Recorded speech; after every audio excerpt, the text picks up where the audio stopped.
Okay, hello, there we are. Hello, ladies and gentlemen, boys and girls, everybody from all around the world. We're here to welcome you to the hottest show in all the globe right here on YouTube or every podcasting platform imaginable. The Watchable with me, your host, Jean-Luc Welch. Make some noise, clap it up, get excited wherever you are, because we are back with the action-packed show for you today, covering the world of boxing and beyond. It is the championship rounds. That's right, ladies and gentlemen, it's your time to shine. Your time to go through and show what you know on this auspicious holiday occasion. We still celebrating the merriment that is the new year. We got our glasses. We gonna really look. Let me tell you something. We invested in these props, so doggone it, we're gonna use every single bit of ounce of stuff that we can get out of them up until the end of time. You better believe we still celebrating the holiday festivities. We still celebrating. Let me take these glasses off real quick so I can put it on the right way. We still celebrating the new year. Happy New Year to all of you. Yet again, like I said, we're gonna run this until the cows come home.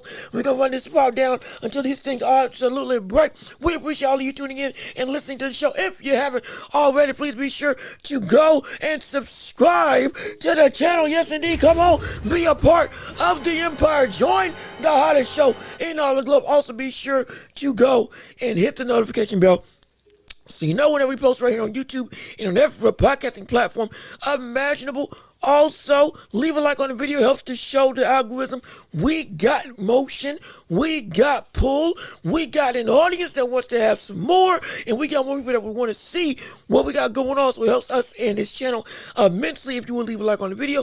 And please keep on commenting your thoughts and opinions. We want to hear from you. We want to hear your thoughts on the whole of this show and everything to do with boxing and beyond, and everything, and whatever your questions, comments, or debates, you can put it up right here in the chat, and we can bring it up for the world to be able to see. Also, if you can, please be sure to share the show with everybody that you know so we can keep on building up this empire together. All with you and your support, we can make it possible. Without viewers like you, this show is nothing.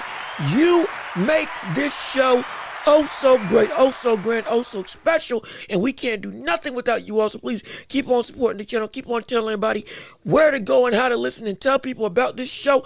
Also, if you can, give to the show. We got Cash App and PayPal, links down below in the description if you would like to support the channel, if you can. And like I said, if you can't, just being here and watching is good enough. If you can, hey, we also got super chats, super gifts, and all that stuff recently monetized, so it would mean the world if you can support and give alms to the empire to help us to be able to invest back into the show to make it bigger, better, and stronger with stuff like this for you to be able to see, hear, and enjoy. No question about it. But look, I'm a periodically take these glasses on and off, because I'm not gonna lie, I had a tough time seeing when I had them on last time. We're going to try to work more diligently. We'll work a little bit smarter this time. And give us a little bit. But either way, it's going to be great. It's going to be phenomenal. Like we hear from you all on anything involving the world of boxing. And hey, it's still the championship rounds. So this whole show is dedicated to you, the viewing and listening audience. That is right. You all control the show. You all control the conversation. So without further ado, let's jump into the world of boxing, shall we? Let's jump into the world of sports. Let's jump into the world of the championship rounds right here, right now. Let's do it. We appreciate all your support. We appreciate all the love. And hey, let's have a great show for however long it goes on today. We already have people in the chat. Like with Teddy Berkshire. How you doing? Good to see you. Thank you for tuning in to the show with us on today. As we just had a New Year's show yesterday. New Year's Day show yesterday. And now we are continuing the theme of the work never ends. And Lord knows, we're going to try to give you as much of a grinded out effort as possible this year. Sorry, I had something in my eye, but let me see what you got to say. On today, Caballero next week, Amanda Serrano card, and Holly Holm on the card as well. Yeah, no, it's a lot of boxing going on in the world of sports as a whole. And like I said, you all going to drive the conversation. We will talk about Tank. We will talk about Boots and all that it has to offer. But we do want to make sure that you all get your thoughts and opinions up first and foremost before anything. Before we delve into the bigger, or one of the bigger meat and potatoes, if we have time, hey, we'll love to delve into. But Caballero should be a cakewalk easy. I want to say yes.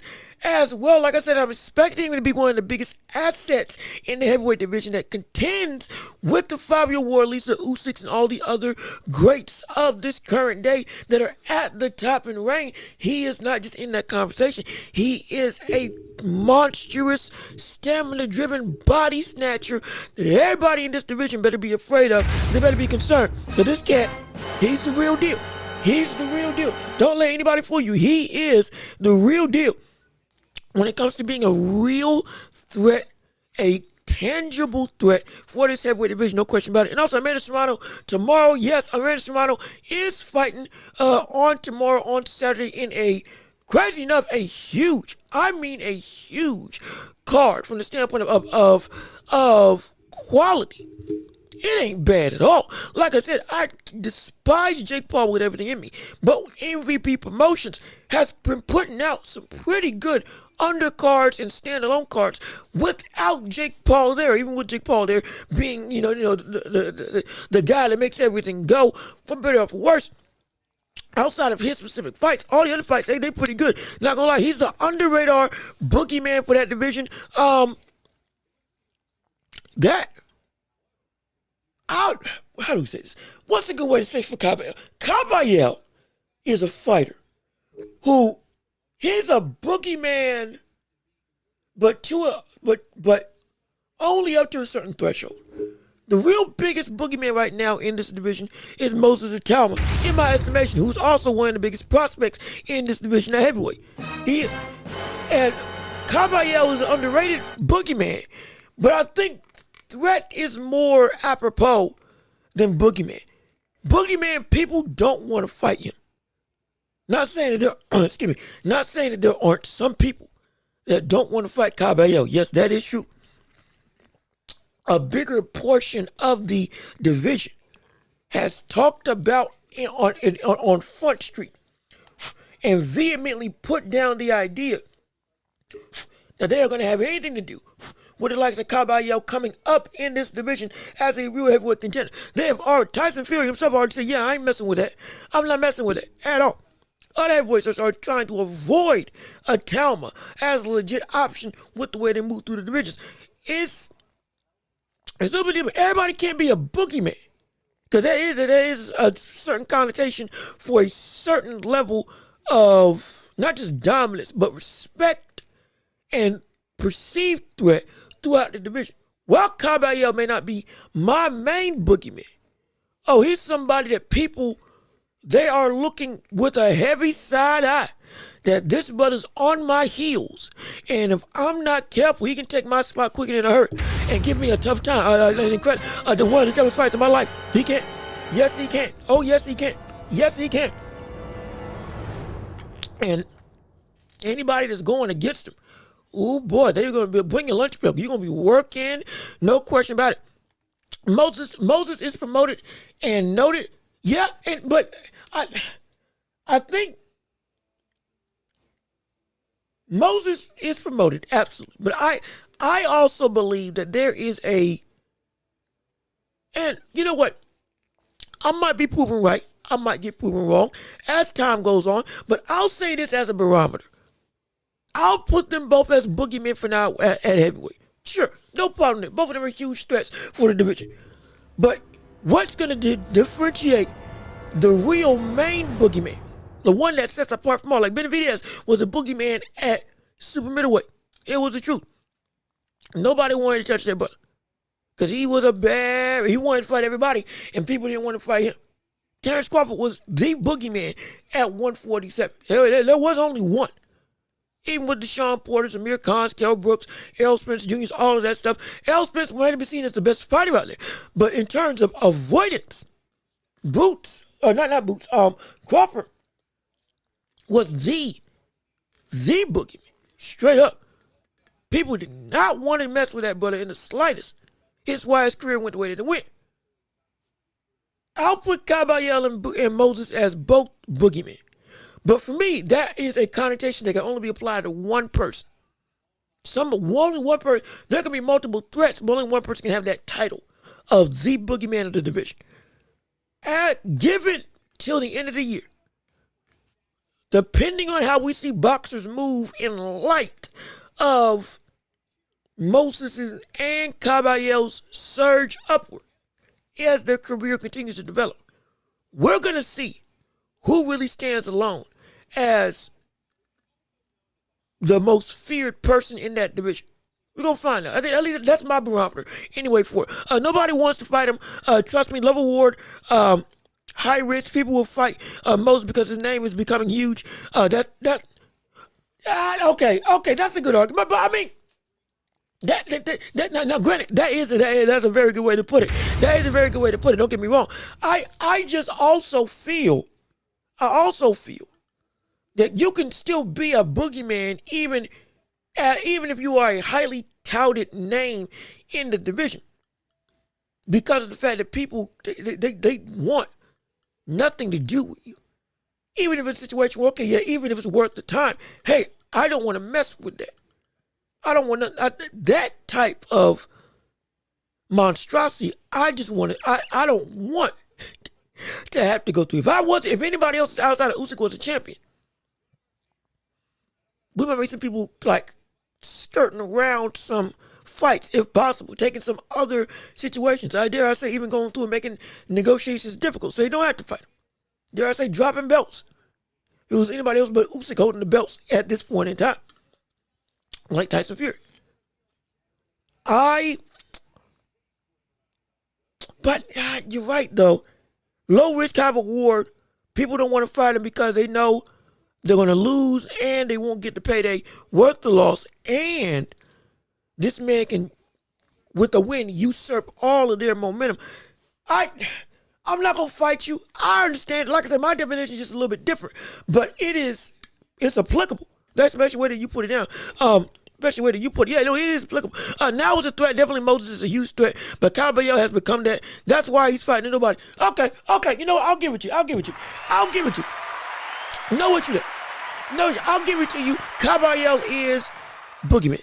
Caballero is a boogeyman. Now, hopefully, if we see this rise to keep on coming to fruition, well, we can get Caballero and Atalma fighting against each other. Winner gets a fight with the likes of either Usyk or Wardley for a championship opportunity. I wouldn't be mad at that if that came to fruition. Wouldn't concern me, because I tell you this, whoever won between those two, you would be hard pressed not to say they wouldn't be considered the number one contender outright for at least one of the belt bodies. Getting elevated to number one, at least at some capacity, with one. Minimum one. And mind you, Moses Talbot's top 5, top 3 for all of them. I think Cabello's top 5 for the WBC, but either way, we'll be mad at seeing that fight at all. And so he'll be great, no question about it. Let me see. I like you. You're very intelligent the way you analyze my comment. Hey, look, I'm just trying to give you, like I said, this is an open discussion. It is a championship rounds.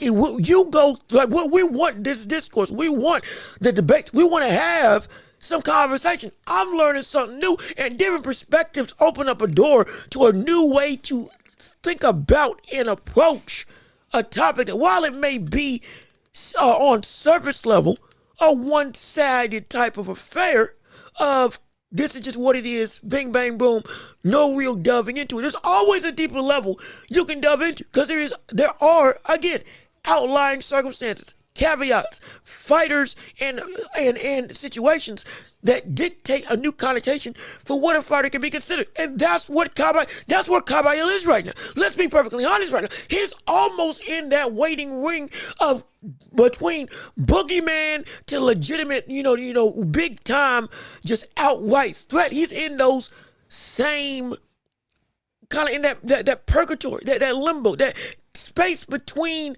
time and reality, because he is one win away from all of a sudden blowing up this whole scene as, okay, yeah, this brother might be a top 3 with Dubois, Fury, and Usyk, because again, Fury's coming back, but it might be top 3. He could get up. He could. One win away. That fight with Big Bang Jang, that put him on the map. It did, to some degree. Wait a minute, who is this cat? When somebody knocked out Big Bang Jang, yes, we know the stamina was an issue, but somebody got up from two knockdowns of Big Bang Jang, and who wasn't really known at that point in time or had the reputation that was as consistent, not because he was hurt, but because, again, he was still coming up of, okay, this brother he can take a punch. You go down twice against Jang, most likely you out. The only person that did it and didn't lose was Joseph Parker. And so, to do that and then knock him out, yeah, that's something that put him on a pedestal. Okay, we got to take him seriously. Now, where is the one more big win like that will take that momentum, add to it, and then elevate it even further. So, all of a sudden, when we talk about that next era of heavyweights, he is right in the mix to be a part of that leading charge. He's right there. He's right there. And crazy enough, any opponent can do it. He can get matched up with Jared Anderson. If he's going to fight fodder, since he's ain't getting big names, he can fight Jared Anderson. He can fight Martin McCauley. F.A. Jockway, any of those three names.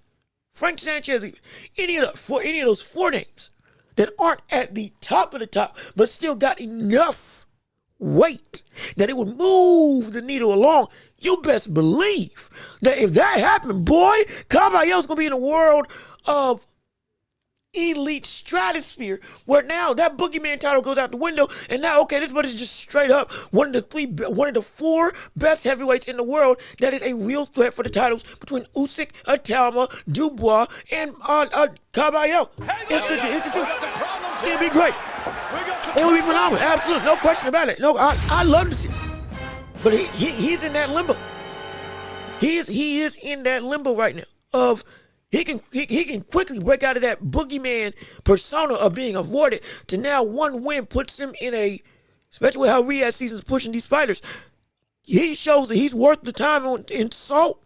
They'll move him quick. They will move him quick, I guarantee you. So we've seen it done before. We've seen it done before, and it can happen again. No question about it. Let me see. I've never seen it. I've never seen a brain so unstubborn. Salute.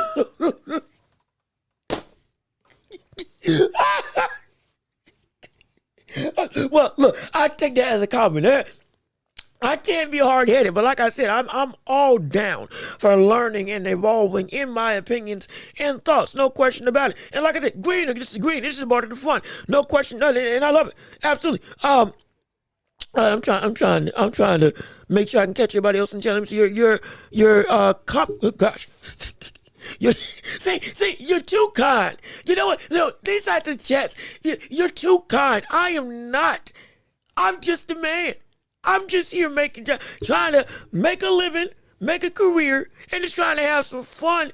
I want to be, I know I would love to be considered an expert. I would love to be considered somebody that's a pundit that you can rely on. But hey, brother, I'm just a guy. I am not all that.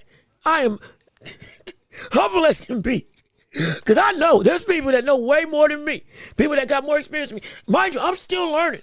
All this stuff you hear from me, I'm still learning. I've only been in the game, deep in the game, for 2 years since I've been on this show. Been in the boxing for really in the boxing since 2017, just about 2017, and so I'm not trust me. In some facets, I might be behind with the knowledge that people have. I'm just giving you the best I can. Hopefully, it's worth its weight in salt in some degree, and that's why I'm all about correction. I'm fighting you all. This is a fan base that is built off of real mental fortitude and know-how. We got people 20, 40, 80. We got folks that are around when George Foreman was in the Olympics. That come here on the show. We've seen people that have seen the entire rise and fall of George Foreman, Joe Frazier, Muhammad Ali, all the way up to today. I'm telling you, not calling you old. Be clear. Hold on now. Hold on. Wait a minute. I'm not calling you old. Seasoned is the word. It's very much seasoned. The salt of the earth. Some people got more salt than others. That don't mean it's bad. That you got more flavor on you. That's what I like about it.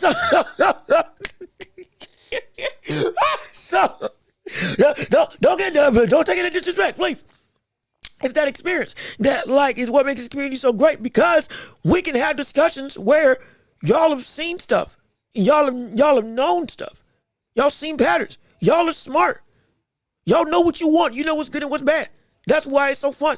It doesn't need to go and diminish opinions. I might not agree with all of them, but it's an edifying discourse because it lets that experience not just be just a learning tool that you all bring to the table, but it allows for this sport to gain new perspectives as new ideas and new personas like me and others come into the fray and may think a little bit differently. Hey, it's not about being right. It's about being right. It's not about just me being right to say I told you so. It's about being right so we can make sure we can, again, the motto of this channel, tell the story of the timeline of sports correctly. That's all we trying to do. At least that's all I'm trying to do. So hopefully I'm living up to the expectation. No question about it. But also I want to make sure that we don't get too sidetracked. People are here for Tank. For better or for worse. We got people here for Tank. We got people here for Boots. So let me read the last couple of chats, and then we're going to delve into the conversation with Tank and who he needs to fight next while we're still in the championship rounds. Don't get it twisted, none at all. And so, hey, I'm excited for it, but I appreciate the kind words nonetheless, and I appreciate the love and support, absolutely, because you all help make the show so special, and I can't do this without y'all. I really, I can't. And also, let me see, he already beat Frank Martin, not Frank Martin, Sanchez. You're right, he did beat Sanchez, so he's already on a stepping stone upwards. Again, I would love, the biggest win that I would love to see for him to get, especially with what needs to happen with Jared Anderson right now. Hey, I would love him to fight Jared Anderson. That would be my next fight. If I could make it after this fight, if I want to secure the stardom of making him a more prevalent household name, put him against Jared Anderson, another American heavyweight. Put him in America. Let him fight on an undercard this year and allow for this to come through and be able to, devolve into a saturated fan base on a global scale, to help make those other big heavyweight fights even bigger and get them out of that purgatory or limbo level area between just low risk, high reward, but he can definitely become a big star. It can accelerate that immensely if that was the right move. And Jared Anderson, he got to get a big win. Let's be perfectly honest. The kind of with his foot in and out of the sport as much as it is, he doesn't really have the time nor the luxury to be able to go and just keep on slowly eking back into the world of sports. He's got to fight, and he's got to fight now. I mean right now. And he got to make a big splash quick. Like the honeymoon period is over for Jared Anderson. The identity, not just because of the loss to Bacoli, but subsequently afterwards, we weren't seeing the improvement, the success, as well as the drive. So the American hope of him has gone away. All that weight's on Richard Torres now. So what does that mean? That means that if he wants to get his foot back into the spotlight in the good graces, at minimum of the American audience, at maximum to be seen as a crazy enough to say, because a brother he's getting up there and he's starting to get up there in age a little bit, though he's still young, but as a new a revamped pseudo prospect, because again he's working back from scratch, he's going to have to make a big splash quick and in a hurry. That would have to be taking your chances against Caballero. You may not be ready for it. I know he ain't ready for it, but he got to do it, because if he doesn't, guess what? He's going to be left behind. He's going to be left behind. And if that's what he wants, okay, fine, that's what he wants, because he's already been, like I said, 1 foot out the sport already. But if he's going to stay here, if you're going to train with Jake Paul, which didn't help to amount to a bunch of nothing, if you're going to do all this other stuff, fine. That means that you got enough in boxing that you should be able to focus at least 100% of the time that you got left on making as much as you can of your career with what you have. Because right now, it's about to be bad. It's about to be really bad. We are America's lacking a real heavyweight star. We've been looking for, asking for, begging for. He was supposed to be it, now he's gone. Torres looks like he can be it, or that next potential character in this in this old American folk tale of the heavyweight division. But Lord knows, I don't got that same confidence when you got somebody like a Natalma, same age, similar record, looking the way that he's looking. And I don't think Torres is ready for even the elites of the heavyweight division right now. But what I could pick a Talma to give some good work to Caballero, dare I say beat him? I couldn't say that about Torres. I could pick a Talma to go and pick apart the likes of Zhang. Couldn't say that about Torres. I could pick a Talma to go and work against the likes of, even if he was thrust into a Daniel Dubois fight, though it may be earlier than what's expected, he could still do it and hold himself better than Torres. This is not disrespect to Torres. There's a refined skill that Torres does not have yet at this point in his career. But again, both of their careers are young. He can get to. Don't get me wrong, but as of right now, I can see him getting picked apart as a heavyweight if he goes and gets into a position of real championship opportunity as it stands at this point. But if it works up, okay, great. We got ourselves a banger, potentially, between two hot prospects looking to take over the heavyweight world. Will it get to that? We're going to have to find out. That's the question. That's the real dilemma of the day. And I'm sorry, I'm just trying to make sure my camera is straight. And so we're looking as good as possible. But let's go through. We got to make sure that we come on and we're able to we got people in the chat. I don't want to be too long-winded. Let's just keep on commenting and chatting real quick. Let me see. Which means he beats F.A. easy because F.A. can't take body shots. That's how Frank beat him. Okay, yeah, that is true as well. Let me see. I'm almost 50, and I've talked to people from all walks of life, and you have a gift learning and mannerisms. And it's like, well, look, I appreciate it. I'm happy that, again, y'all see me as something. I'm glad y'all see me as something. Like I said, I'm just an average Joe, and I'm just doing the best I can. And the fact that you all feel this way means the world to me nonetheless. Again, it's a blessing that you all even see me as entertaining. Like I said, you all are the ones that this show is built off of. All the money in the world don't take away from the fact that you are the people that caused this whole community to be what it is, regardless of whether it's here, regardless of whether it's the boxing voice. I don't care if it's showbiz, two-tone, what's the other, Blue Blood, or all the other boxing analysts and podcasters. It doesn't matter, or other sports as well. Legend of winning in the NBA, Kenny Beecham with his whole squad. It's all of that. All of you make this whole thing possible. Without y'all, this whole sport's nothing. The idea of sports, it's just exercise. The hype, the drama, the storytelling, the weight, the lifeblood of this sport is y'all, regardless of the age, regardless of the opinions. So you're doggone right. I can't do this without y'all. So we appreciate it oh so much. Let me see. Love King, how you doing? Thank you for tuning into the show. We're so happy that you're here.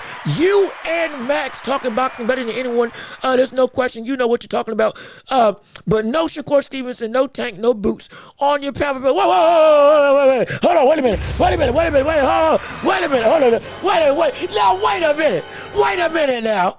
See, you gave the sentimentalities just to come in and try to throw a jab underneath the guard. Hey, brother, I see what you're doing. Let me tell you something. Let me tell you something right now, youngster, you whippersnapper. Huh?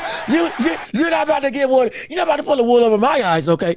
I gave my reasonings for why Shakur is not on my pound for pound as definitively as I could. Also, we got YK Melly in the chat as well. Yo, appreciate you, keep speaking G. Look, I appreciate you tuning in. I'm so happy y'all are here. Like I said, I'm not trying to waste time with the tank stuff, but I do need to make sure I address this. Cause Love King, hey man, hey brother, you've been doing, I don't know what's gotten into you these past couple weeks, man. But boy, so you trying to poke the bear, ain't you? But I'm giving my credences well and good clear. Why Shakur is not in my top 10. He's 11th in the world. That is not bad at all. And his top 10 prowess is going to come with this fight with Tio. There's two options that come about with this. If Shakur wins, he gets to take Tio's spot. Take Tio's spot as 8th in the world. Or 9th in the world. What was it? 9th or 8th in the world? One of those two, 9th or 8th in the world. Depending on how bad he beats him, he can go all the way up to even top 6. Hand above Benavidez. Okay, hand above Bam. Bivol, though with the inactivity, I understand it might be a big plight against him. He did beat before the injury and was going to rematch him for a third time. Ultimately, be there is some weight to that is insane and has been reigning over that division for an incredibly long time. It's been around top 5 because of that level of dominance that has been seen what's the word? That has not been seen, rather, at a lot of divisions in boxing. It just that's the truth. So that's why he's there. Then Bam at 3, Usyk at 2, in the way at 1. I'm thinking about putting Bam at 2 instead of 3, but that's a whole other conversation. Irregardless of which, I said he can get as high as 6. And depending on the dominance of the performance, he could, dare I say, get to that top 5. With him being at that point in time, I believe, a 4-division champion and taking the lineal titles from Teofimo Lopez and beating this version of Teo. If it's in a washed out effort where you make him obsolete, hey, we got ourselves another conversation. But right now, he's 11th.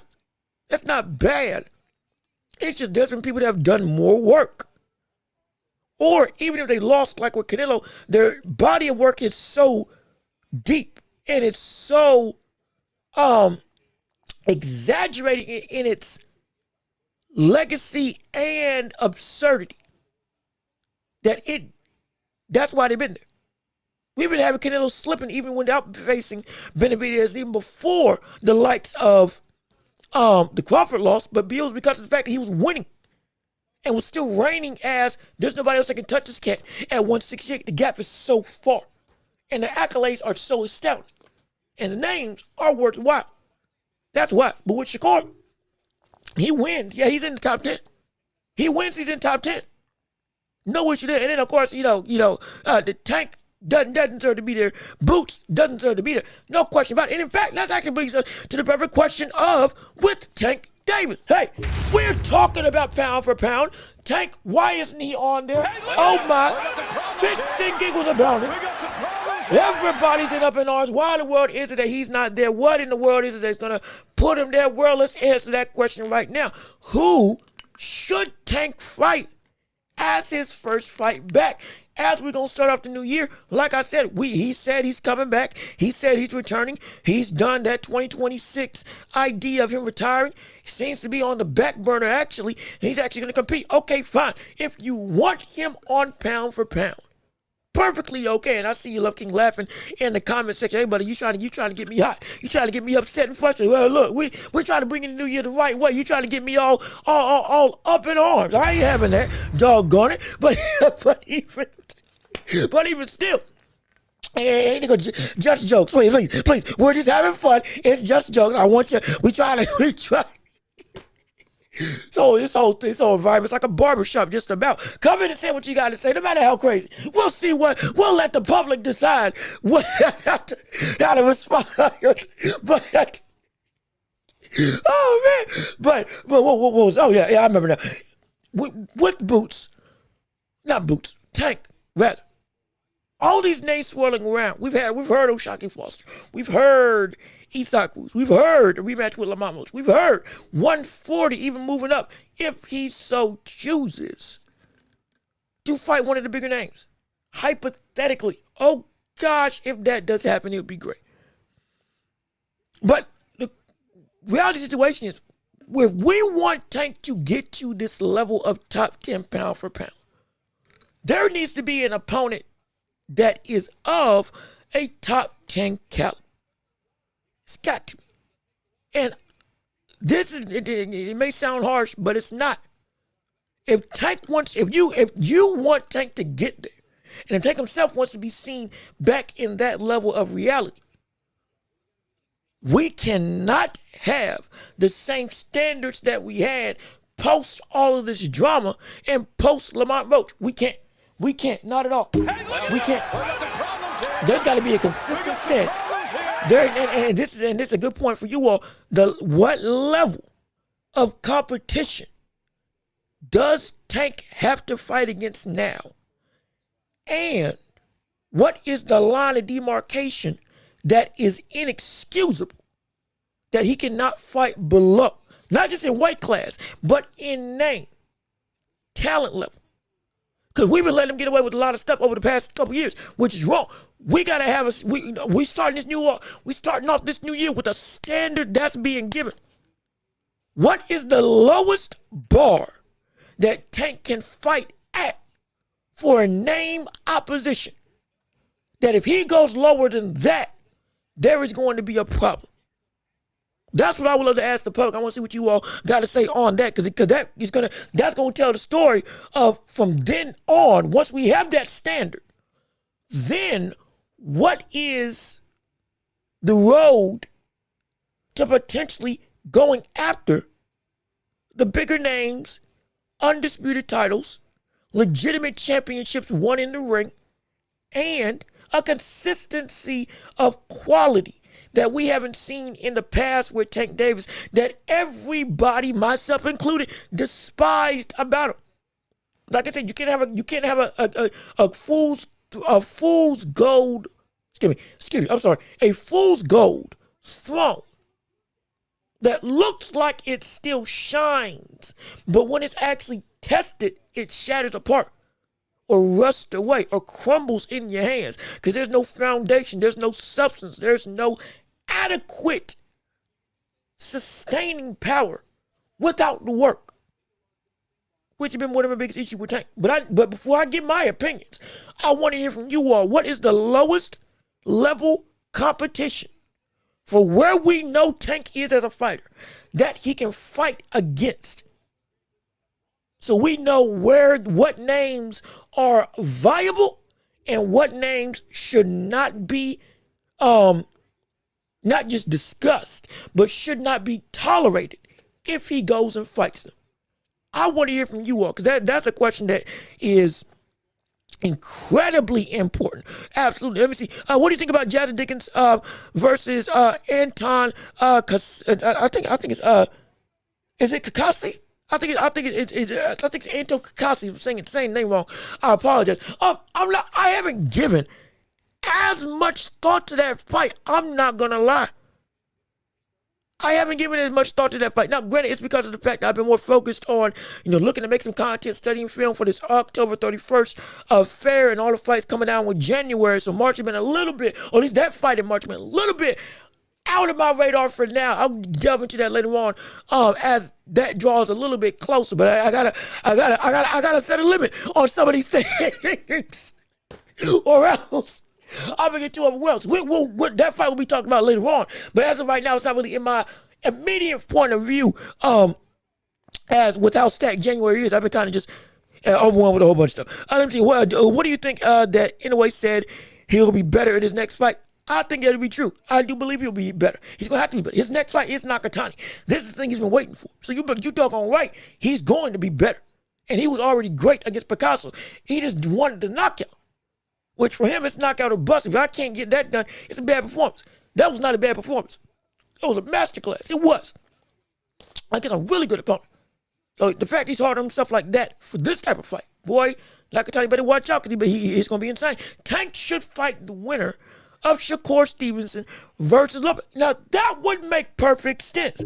But also, Tank would have to move up, and will he commit to that? Well, first and foremost, hold on, pump the brakes a minute. Wait a minute. Wait 1 second. If we say that, we got to ask this, and this is important. Does Gervonta Davis, as it stands today, does he deserve an immediate shot at the title at 140? Does it? Without doing any work, with the draw that he had against Lamont Roach, previously at 135, does he deserve a championship opportunity without fighting anybody or winning against anybody, even at 140, currently in the landscape? Like outside, again, Isaac Cruz, but doing the draw against Lamont Roach, who again drew against Isaac Cruz. I dare say I would love to see that fight, but if we're going to keep it boxing, if we're going to keep it in all fairness, the brother should have to fight at least a top 5 contender before he gets a shot at the best 140-pounder in the world. He should be. See, unlike with Terrence Crawford when he moved up against Canelo Alvarez, Terrence Crawford beat the best 147, beat the best 147 pounder, went up and beat a champion immediately at 154. That win, coupled with the work, earned him that right to skip the line. Again, he earned the right. Everybody ain't earned the right to skip the line, even though their name might be bigger. Boots did not earn the right to skip the line at 154, even though his name was of the biggest in the world. He didn't. He hasn't reached that level. Benavidez, with the consistency of work over the past 6 years that he accomplished, capped off by this run at light heavyweight, where he was again robbed of an opportunity of a championship. He did earn the right to move up, especially in a weak division, like, with all due respect. Outside of Jaya Patai, Badu Jack, who again sadly has lost his title. Like I said, the Aegis Wonder is now gone. It's a shame to say. He lost the title. The Aegis Wonder, the immortal one, is now got proved to be mortal as he lost his title. And I was too hurt to talk about it. Oh gosh, I was too hurt to talk about it last year. Oh no, oh Lord, the one consistency in my life is not going away. It's a shame. Badu Jack lost. It still hurts me to this day. But even with the weaker division in cruiserweight that stands right now, still, he did earn that pass. Okay, you know what? The name and the resume and the work fits the bill that now, okay, if he did get a shot at a belt, it would not be out of quantitative proportions. It would be feasible, more feasible. Granted, it still should have been Jaya Patai that Zurdo was fighting. Be clear, I love Benavidez fighting against Zurdo Ramirez. I truly do, but it should be Jaya Patai getting a shot at a championship. I'll still say that to this day. I'll still say that to this day. It should be Jaya Patai getting a shot at the title. At undisputed, excuse me. But regardless of which, it still is more feasible. Tank, that's not the case. I just say he doesn't deserve a shot at the championship winner of Shakur versus Tio unless he fights Lamar Welch at 140 and beats him. That's the only way I can even feasibly say, okay, fine. Make a fight, sure. Let's see if he can do it again. Like when he beat Barrios. But this time against a better competitive fighter. Way better. Somebody I think they can actually beat him. Two people that I think can actually beat Tank. Definitively beat Tank. Both Tio and Shakur. Like I said, the cards aren't in Tank's favor no more. He's got to go through and move because everybody else that we wasted time not fighting has moved up, evolved, gotten better, gotten bigger, gotten stronger. While you have looked more vulnerable than ever before, you brought this on yourself, not putting yourself in the work capacity that you should have when you had the opportunity with all of the advantages that you had at the table. Now that's not there no more. We're in a dangerous state. You're in a dangerous state, man. Dangerous state. Let me see. I'd rather see Tank fight. Let me see. Excuse me. YK Melly, how you doing? Again, I appreciate you joining in on the show. I'd rather see Tank fight Roach, rematch, or Gary Antoine Russell, rather than the winner of Shakur and or I'll take the winner of Shakur versus TO2. Now, I think this makes a little bit more sense. Now, granted, Russell is still a champion, and so I don't think Tank should get an immediate championship shot. But again, that's just me. But as a fight, at least if we're gonna go if it's not gonna be them, okay, fine. We're talking around the right ballpark now. This is good. This is good. This is really good. We're talking around the right ballpark now. Gary Antoine Russell, Lamont Roach, Richardson Hitchens. These are the names. Subriel Matias. These are the names that should be talked about as the next steps for Tank. That makes sense, but again, the biggest issue, we can touch on the best names, and we're going to delve into that and which of these matchups are indeed the best names for him to fight. If I'm an entertainment standpoint, we're going to delve into that, absolutely. But just in the sake of the standard, this is where it should be. Nothing less. All these names we've been naming are either champions or in immediate positioning for titles. Nothing less than that. That's the main thing I'm trying to say. We as fans should not hold anything for Tank to have leeway with when it comes to how he moves in his perceived return against anybody at this division of 135 and or 140. Shouldn't be a question. This is what we should be talking about. Absolutely. And let me see. I have a feeling in a way next fight might be at featherweight. I hope not. Because my Lord, I have been waiting on this Nakatani fight for too long, brother.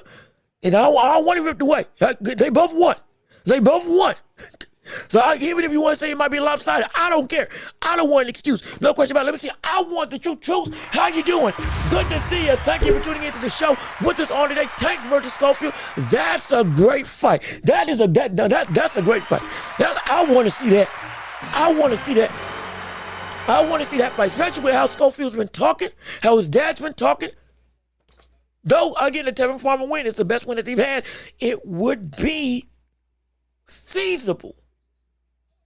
Yeah, and also would fit the bill of, like we had with Abdullah Mason and Keyshawn Davis and others when they were at 135 and Tank was still running at the top. Hey, you got some young dogs coming up ready to go and eat some food at this division. You reign at the top. You could defend your belts against them. You could give them an opportunity to prove themselves. You could be a test in the fights that many people would perceive you would win.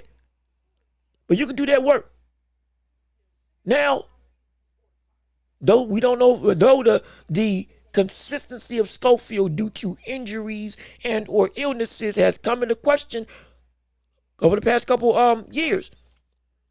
This is the fight that I wouldn't be mad at seeing. I wouldn't be mad at seeing not at all in terms of the world of Tank fight. If I was to give my best outing, at 135, yeah, not at 140, no, he shouldn't be fighting for championships. Not immediately. 135, Abdullah Mason. Because I believe he still had or has one of the two. Either he had it or relinquished it or still got WBA title. Still does. And now Abdullah is a full-blown champ. Going against the war with Sam Noakes. Now that's perfectly feasible. And shoot, Ivan Rhoda, yeah, you working right there with me. You're right there with me. Why don't Tank unify with Abdullah Mason? If there was a fight to make that makes the most sense out of every single outcome in the sport, whether it's Tank versus Shakur, Tank versus Tio, Tank versus Russell, Gary Antoine Russell, Tank versus Lamont Roach in a rematch at 140, Tank versus Ryan Garcia, potentially at a catch weight at 140, 142. Because Tank and Ryan ain't coming back down to 135. Tank will have to go up there for all that work. All of these circulating names are valid, great, and should be happening. No issue there. The one that makes sense overall is Abdullah Mason. Abdullah Mason. More than any other fight that can be made, Abdullah Mason versus Tank for unification, even at Abdullah Mason's young age, would be the perfect blockbuster event for both stars. And if we see Abdullah Mason beat him definitively, the first man to finally get him, fully get him, buddy, that star power rises immensely. Insane does it rise and does it shine. And he already showed against one of the biggest, and again, Sam Noakes is one of the heaviest punchers in this division right now. And Abdullah Mason ate the shots that he was landing on him. Showed a better chin that I didn't know that he had, in lieu of all those issues that we had seen with him getting knocked down a couple of years ago. All of a sudden, he's looking a whole lot better. I would be mad at it. I would love to see it. That would be, if there was a fight to make, that would be my biggest fight if I could have the opportunity to. What about Gary Russell? What about Gary Jr. versus Abdullah in Ohio? For homecoming. That wouldn't be a bad idea. No, well, that wouldn't be bad. Like I said, it would make sense. It would make sense. That would be a very eventful and timely fight to fit the occasion. It would, but more so, we're touching on Tank's train rather than Abdullah's rise. Abdullah right now, he can have his next fight as a homecoming fight. Yeah, absolutely. He can fight Gary Wilson, and which will be incredible marketing, incredible money, an incredible moment. If he wins, all of a sudden, bim, bam, boom, everybody's happy. It would fit the bill perfectly. At the same breath, with Tank talking about a legit comeback, if there was an opportunity for Abdullah Mason to truly take this global world by storm in a way that we talk about him being one of the next faces of the sport, unification against previously one of the biggest three names that we got in boxing right now, and you win, that momentum and spotlight on you fully gets developed as, okay, yeah, he's up there. He's up there. Absolutely. Or Abdullah can fight Cordina. Cordina is the mandatory. He is, and I haven't forgotten. Like I said, we're talking about the best possible opportunity. Maybe I should paint this picture a little bit more decisively. And if no mandatories are necessary, if we were operating in that world, what would be the next fight? That's how I'm talking. Yeah, Cordina is the mandatory. So yes, he deserves a shot. He probably will get it, almost assured, over Gary Jr. and everybody else, because he's going to have to defend the belt. Understandable. I'm not fighting that. If it was a world without the necessary need for the mandatory to be inflicted, what would be the best move? And that's how I'm talking. Or is that's the perspective I'm coming at from this point on. Of course, yeah, Cordina, yeah, absolutely. Deserves a shot. And like I said, is going to get a shot. I'm almost sure. I think Abdullah Mason beats him. It would be a good fight. I think he beats him. But even still, with rules and restrictions in place, yes, Cordina, absolutely, yeah, he's going to get the next shot. But if it's not in place, wouldn't be mad. Even better, Tank is a person who, with him reigning and with the type of still heavily generating cash cow that he is, polarizing figure even to this day, he would honestly be able, in this capacity, at this division, use his power, force his way into a shot at the title here at 135. Not at 140, 135. That's why. That's at least that's how I'm thinking. Anyway, let me see. How do you see Cardenas versus Junto going? Well, that's that. See, this is a great question for when I open the floor back up. Well, no, wait, I can address it real quick.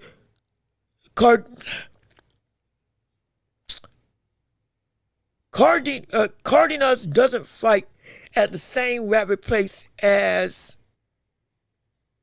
Hernandez. Cardenas has more destructive power than Hernandez.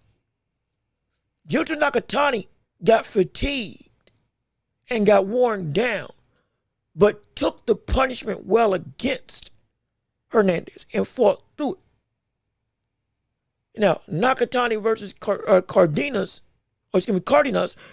would be a fight that if Junto did fight in the same style that he fought against, because of the more judicial shot placement of Cardenas, he might have a better modicum of success. Unless Cardenas comes out with the same type of game plan, which is shown to be effective, then he's going to be in trouble. Yeah, he can be in trouble. Especially with the knockout that he had against Robles. Yeah, he can be a problem. He can be a big problem. Big problem for Nakatani. No question about that. And also might help that the power of Nakatani might not be the same up here. So he could actually take the punishment and keep on trucking. Keep on working. Blow through the offense of Nakatani. But we also have to take into account that Nakatani may change his fighting style. since now his experience at 122 has been fully flushed out. Can't do the same stuff, so you got to go and accommodate and do something different, which we know he can. So that's actually a very interesting fight to see because the threat is there. He's beatable. Junto is beatable. Cardenas is definitely able to beat or upset the likes of Nakatani. Oh, absolutely. But it depends on the game plan of Nakatani just as much as the power of Cardenas. Because if the game plan of Nakatani shifts and changes and better molds into this division, well, all of a sudden now, even with Cardenas sparring 99 rounds with Nakatani, it's going to be a difficult day. It's going to be a difficult day for him. It's going to be a difficult day for Cardenas to be able to win, even though he could do it. But I can tell you this, it's not as cut and dry as it used to be from an identity of how that fight will look. It's not nearly as cut and dry as it used to be from when we were used to call for how these fights were going to be. But even regardless, we want to make sure we get back a little bit on topic with the discussion with Tank Davis. And I'll say one last thing on Tank before we move on to Boots Ennis and a couple other topics in the show. When looking at Gervonta right now, Tank is at a crossroads where there's a lot of fights that even if he got into in his return, there's an issue that he might not win them more fervently now than ever. Dead serious. People say they want Shakur versus Tank and they want Shakur versus Tio. It will be a great fight, absolutely. But y'all forget, if he loses, my gosh, what would that do to his entire status? It will take a hit, a big hit. You already saw how people turned on him when he fought against Lamont Roach. More so due to the fact that all of a sudden it was a cherry pick gone wrong. Now you take a cherry pick that ain't a cherry pick. You fight against at a bigger division where you already said you ain't comfortable against fighters who are perfectly accommodated to beat your style. More specifically, Shakur Stevenson than anything. But if we could see a real fight where if Tank fought against Shakur Stevenson, he loses those first 6 rounds, or first 5 rounds, like he always does. He tried to build a game plan to win and knock out the opponent, and then doesn't knock him out. It could all backfire. It could all backfire in a heartbeat against the opponents that he's got to face now. That's the truth of the matter. Look at it. Gary Antoine Russell, another champion at 140 right now. Even if he got an immediate shot at the title with Gary Russell, the same issues that he said the likes of Ryan Garcia was giving him from a real power perspective, from a real speed perspective, from a threat level. Hey, I had to really adjust because this brother can swat. And he can do some real damage to me. He said that himself. Gary Russell was that same thing, but he's a better fighter all around. He is. He's a better fighter than Ryan Garcia. That's not a knock. That's the truth. He's a better fighter than Ryan Garcia. With the same physical advantages that made the fight with Ryan and Tank such a tangible, exciting affair. Though also may not be the same as exciting. Some people say it might be a little bit stiff. Tell you something right now, boy. 18-1, 17 KOs. One of the most destructive punchers at this division. One of the biggest threats out here. That can dog it out with anybody. And is a crazy enough, but actually got some stock to him. All the things that make Tank hard to fight. All the things that make Tank struggle in fights when he's up against it. As well as that controlling sentiment that we saw with Lamont Roach being able to control Tank in the ring more so than we've seen other fighters ever be able to do. Physically, as well as with ring generalship. Standing in the pocket and banging out. Working with the opponent. Where the opponent's trying to go. Building up with Tank. Being able to sustain. Go crack for crack. Go punch for punch. Chin for chin. And not defense for defense. Not to work. Russell can do something like that as well. Teofimo Lopez can do more than that.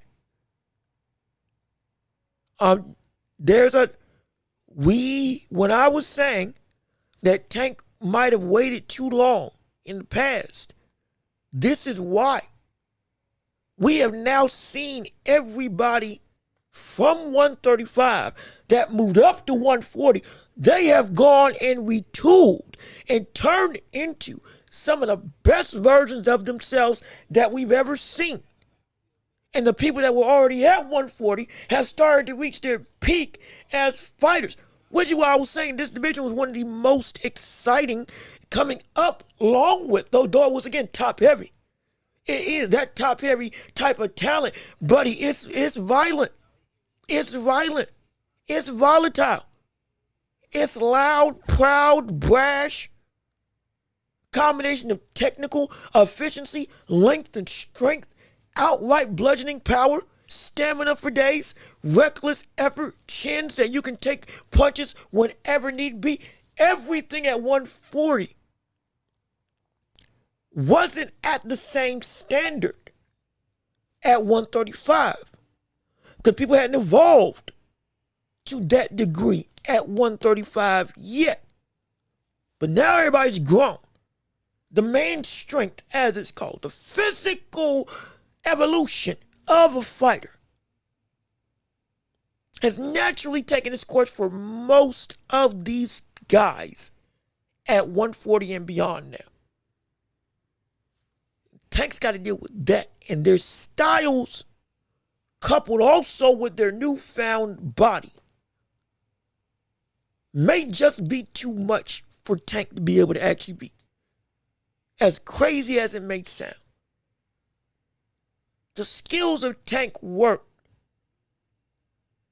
because to some degree, while the talent is real, to some degree, there was a similar to Devin Haney, how we said he was a weight bully, how we said that he was a brother who you couldn't be, his physical gifts are the biggest thing. That's why he was able to do what he was able to do against everybody else. When he matched up with somebody, all of a sudden, brother might struggle. Put that to bed a little bit with Brian Omer Jr., but even still, that was the sentiment. We could argue the same thing may apply to the likes of Tank Davis, but in the reverse. Everybody that he fought and beat, or everybody that was around that level at 135, barring Barrios at 140, because again, he did beat Barrios at 140, but everybody else at 135, who he was seen as better than, they had not reached the full capacity of what they were as a fighter, in some respect or another.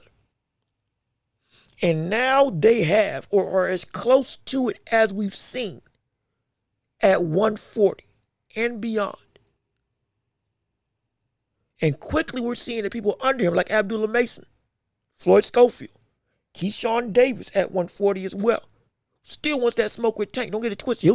He'll say he wants to move up to 140, but I guarantee you, buddy, if Tank gets up there, he'll stick around for that fight. He might not fight Shakur. He'll stick around for that fight and then move up. That pact of brotherhood that they got with Shakur and Keyshawn Davis, they may never fight each other, but I guarantee you, he'll stay at 140 to fight Tank, and then go on about his business up to 147, which he says is the plan. Perfectly fine if that's what you're gonna do, but I promise you, everybody's gotten to a point where they are reaching closer to their peaks. And Tank should have fought them when they were at 135.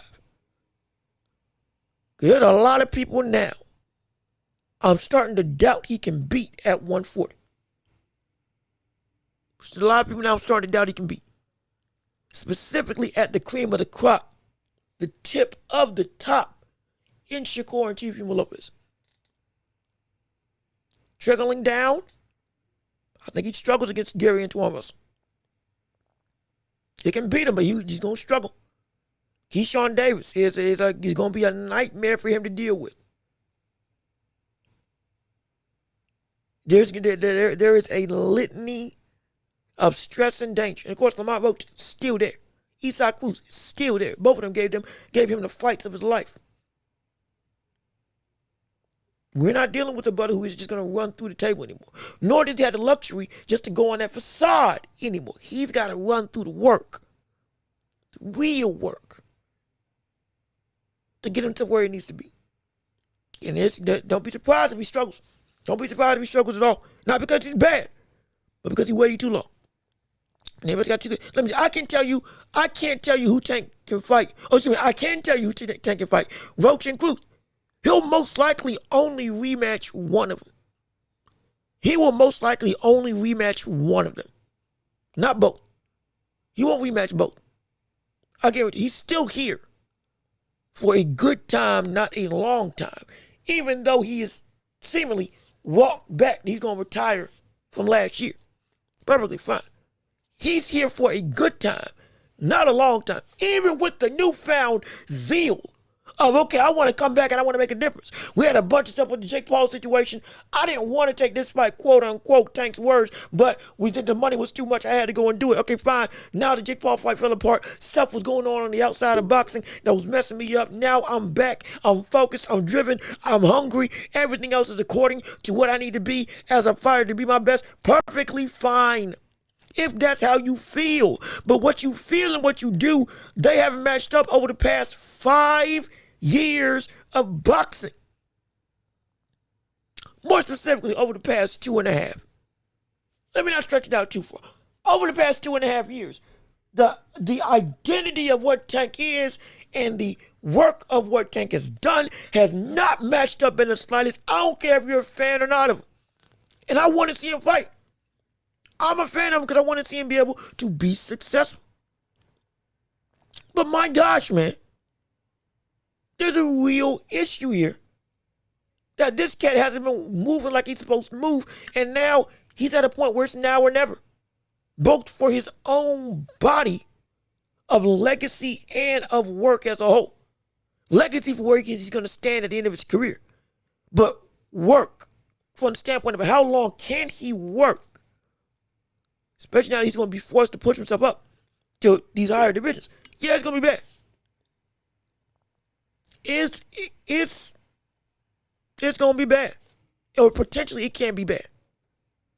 Because again, it goes back to the same conversation. Waited around too long. When you wait too long, ultimately something's going to catch up to you in a way that will have you asking, oh my gosh, to quote Teofimo Lopez, do I still got it?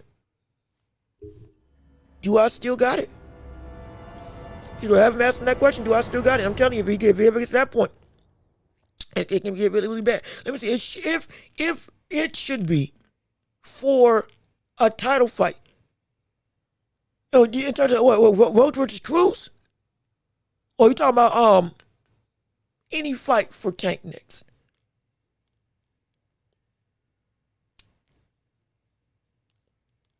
If it is for a title, if Tank Davis does fight for a title next, as his first fight, man, like I said, we've heard names from O'Shaquie Foster all the way to Lamont Roach and Shakur. It's from 130 to 140. It's a 10-pound weight potential. We could see anything happen at this point. Everything's unsure. The names I've heard most consistently has been Isaac Cruz. But if it is for a title, there's another reason why, beyond just earning the shot, that I don't want Tank to get a title shot immediately, at least at 140, if he goes up to 140. There's one big reason, and one big reason alone. I don't want him to get a title shot beyond just he hasn't earned it at 140 like others who have better rapport. Tank has the potential to hold up the division again. And that's going to be the worst thing for a division that's looking to be incredibly hot going forward with the amount of names and caliber of cachet that we have on display at 140. It would be a shame, an absolute shame, if we saw Tank Davis win. Let's say he does win a championship. All of a sudden, he doesn't fight anybody else. Goes a year without defending a title. He brings up somebody from 135. Again, he ain't got no business fighting against. He cherry picks. Again, he reigns. He goes and sits out. He fights fodder fights outside of the top 15. Doesn't go to Unify. Doesn't go after Undisputed at all. Doesn't even rematch Tank or Lamont or Eastside Cruz with the titles. He just goes about the same business that he did at 135, which held up the division, and nobody did anything. Nobody could do anything. Because again, sadly, because of how Tank works, if the world revolves around Tank, the world falls apart. That's the sad reality of what we're dealing with Tank Davis.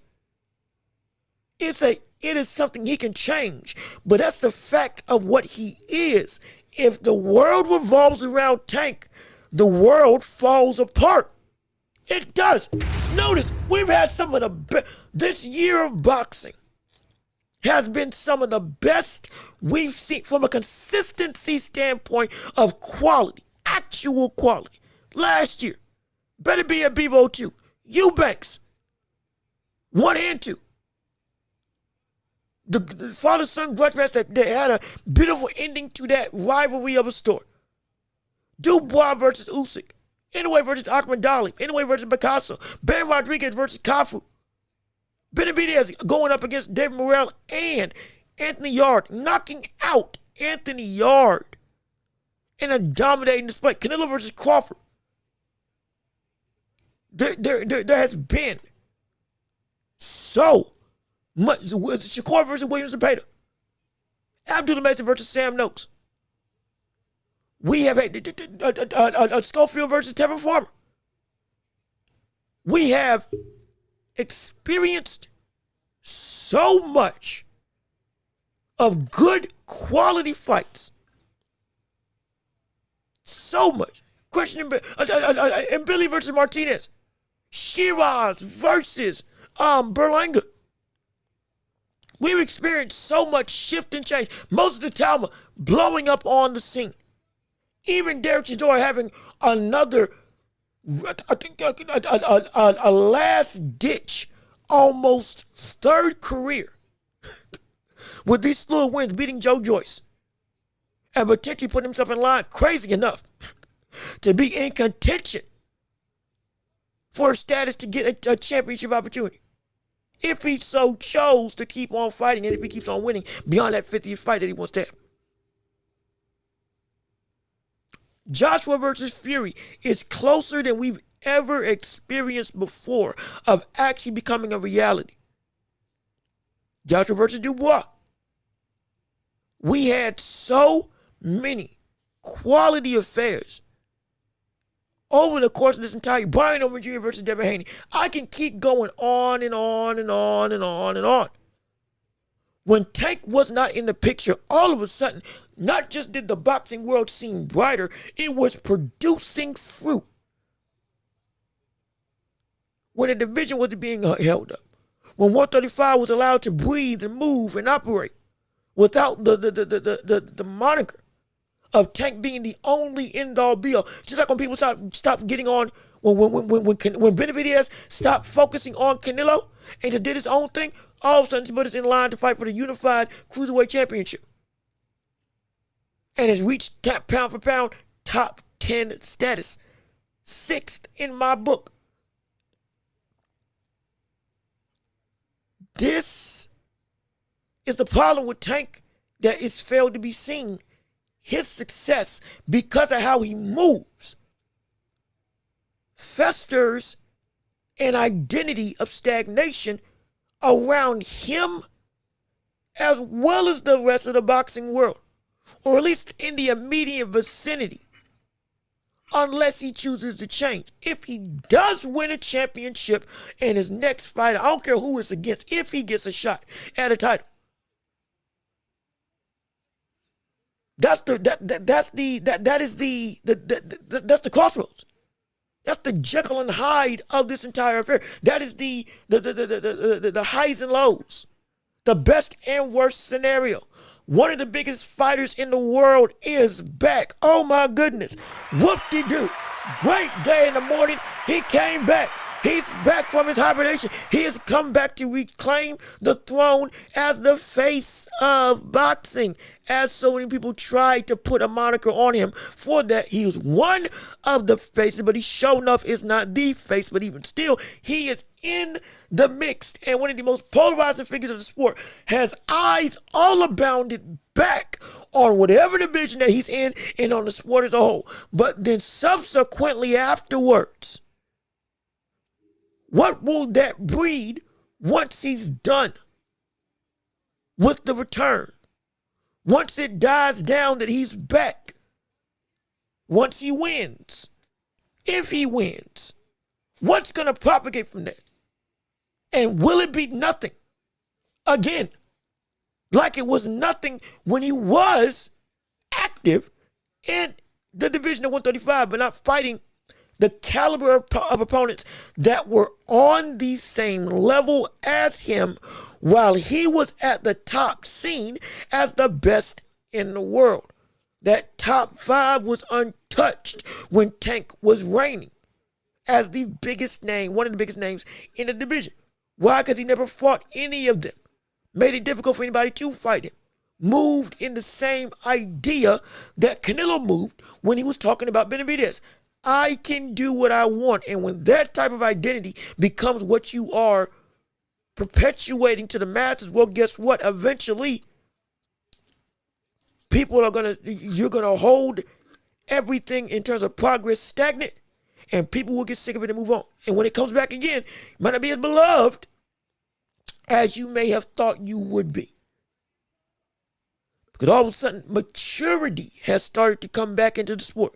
The idea of following the footsteps of Terrence Crawford, following in the footsteps of Benavidez, of an early Canelo, of Floyd before the money team really became the identity. And some of the detractions with how he moved in the later stage of his career. That, the pretty boy era, essentially. The Roy Jones aesthetic of trying to move through and take on everybody he can. James Toney, that type of identity.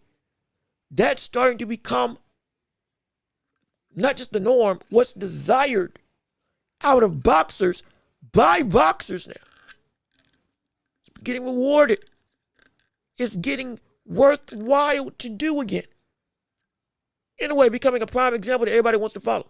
Crawford becoming a prime example in retirement now that everybody sees as one of the greatest we've ever seen. I want to be like him. That's my hero. How he moves is how I want to move. That's what we're seeing in the boxing world without Tank. It's going to come back to a whole new landscape, whole new world, whole different existence in reality. That is not the boxing world that he initially left the last time he fought, which was against Lamont Roach. It can be a rude awakening, and man, it's going to change. And I think it's going to change for the better. At least no question, at least in my mind. No question about it. But let me keep on reading what you all got to say. Any fight for Tank next? I'll take it. A lot of people say they'll take any fight for Tank. I didn't see the Fight of the Year awards. Did anyway win anything? Yes, anyway, for Fight of the Year, or for fight, what was it? Anyway won Fight of the Year. Anyway became pound for pound on my list, best fighter in the world. For my list, the fight of the year wasn't Billy versus Martinez. And what was the other one? I think there was one more thing on the list that I put down for the award show that we had in literally New Year's Eve. Or legal January 30th. Excuse me, let me check it real quick. You got it myself. Yeah, the fight of the year was in Billy versus Martinez for me. Fighter of the year was Noya Inoue. Prospect of the year, I think I had it as Moses Atalma. And then pound for pound number 1, it was Inoue at number 1, followed by Usyk, Bam, Bivol, David Benavidez at 5, Archie Benavidez at 6, Junto at 7, Haney at 8, Tio at 9, and Canelo at 10, with Shakur at 11 but it will flip if he wins against Teofimo Lopez. And that was my list. So for better or for worse, whether you agree or disagree, that's the best list I could come up with. And so everybody else said it was solid. So hey, I think it was pretty good. Nonetheless, let me see. If Tank does do that, then he'll get script. Maybe so. He might. I mean, I hope it ain't no script. I just want him to actually do some real work. Does Tank really mess up the whole sport just like that? And I'm not trying to talk in an exaggerated fashion when I say it, but you have to look at what the surrounding ripple effects of Tank being at 135 did to 135 for the fights that we wanted to see at 135. There were some people waiting around because they wanted a Tank fight. There were some fights that were Tank we thought was going to happen, but it never did happen. Yes, you had Lomachenko with Devin Haney fight against each other. You still had some great moments, don't get me wrong. But the real potential of that division at that point in time was halted incredibly so by the stagnation of a champion in Tank or a contender for championships in Tank not making any moves against the people that everybody said, hey, you face him, and then the winner of that faces this guy, the winner of that faces this guy. That's what it should have been. If it was that, I wouldn't be saying this, but because it's not, I got to keep it a buck. And again, without Tank here, you've experienced almost this entire year what it was like. You saw what happened when Tank got a test in Lamont Roach. All of a sudden, but that second half of the year felt a whole lot better. The idea of what Tank could do at 135 got a whole lot more interesting when he faced off against somebody that was able to rock with him genuinely. Beyond just, oh, it's a real fight. No, it was, oh, wait a minute. The scales of untouchability have now fallen to a reality that everybody can see. Oh, he's vulnerable to all these people. More than ever, we want to see what you can do to prove you like what you say you are. Because you just got, to a degree, exposed. And you were saying you didn't need Shakur. You didn't need Keyshawn Davis. You could do what you want. The belts meant nothing to you. You're here for the money and nothing else. I'm the face of boxing. You can't tell me what to do. I'm better than all of y'all. I'll knock all of you out. You're not worth my time. Well, if Lamont Roach is worth your time because he almost beat your butt, he should have beat your butt, then that tells me everybody else that you said was nothing is in fact something, more than something. They are the reality of the worst matchups for you, which is why we want to see it, because we want to see how great you can be. That's the real thing. And when that kept getting pushed back from Tank, but fans let it slide, it made the sport worse. It made everybody keep on holding on to the last vestiges of the Mayweather identity of building up fights until they get to a point where it's a mega event, $80 million, and now it's past their prime, it's past overdue. Somebody done lost, somebody done got dropped, somebody done got exposed, and now everybody doesn't want to see that fight nearly as fervently as when it was perfectly placed. Waiting around too long, you let the food cook too long, the oven was too hot, you let it, you didn't listen to the timer when it said it was done, and now your food is burnt. The opportunity is gone away because you went through and continued to let it rest in the oven because you thought it'll be better with a little more bark on the crust. Look what happened. The whole meal got spoiled. That's what Tank was representative of. Him, Eddie Hearn, Quisenberry, all that stuff before Turkey Al Sheik, before Terrence Crawford really started moving. All of this was held up in the biggest regard of ideology by the biggest fixture of that identity of business over legacy, which was Tank. And now you see how everybody's moving when he wasn't there. It's better.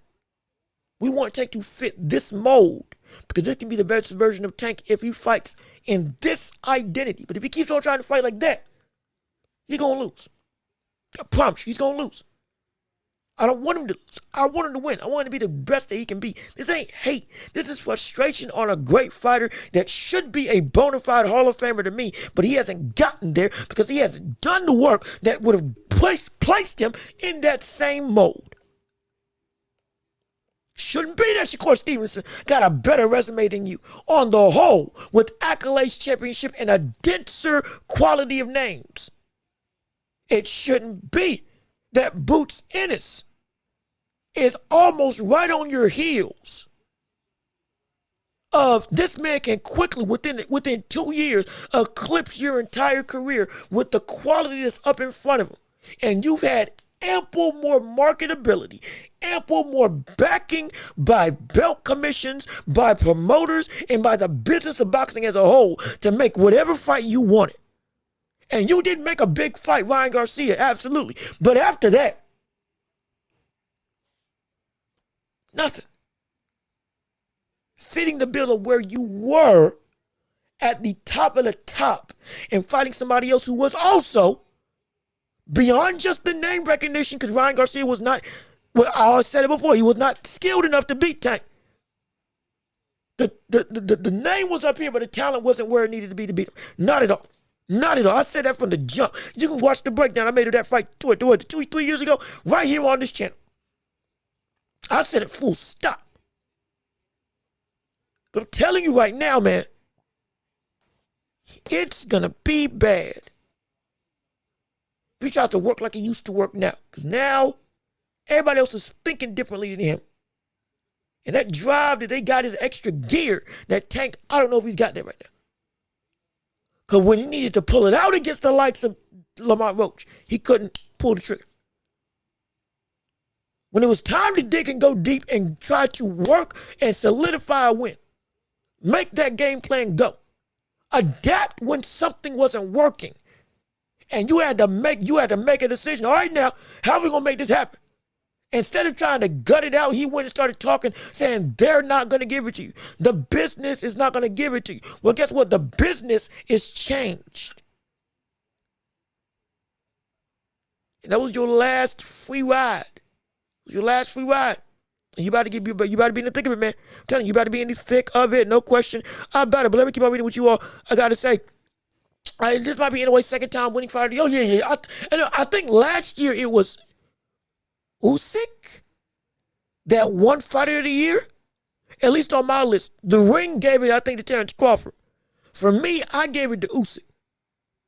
But I think I gave it to, no, I'm sorry. For me, this year was Terrence. For me, this year was Inoue. Last year, I believe I had given it to Usyk for beating Tyson Fury twice. Then the Ring gave it this year to Terrence Crawford, I believe, for fighter of the year. But I could be wrong, but regardless of which. Either way, the awards are great, and I can't wait to see what happens next year. Let me see. Isaiah WYD, what you doing? How you been?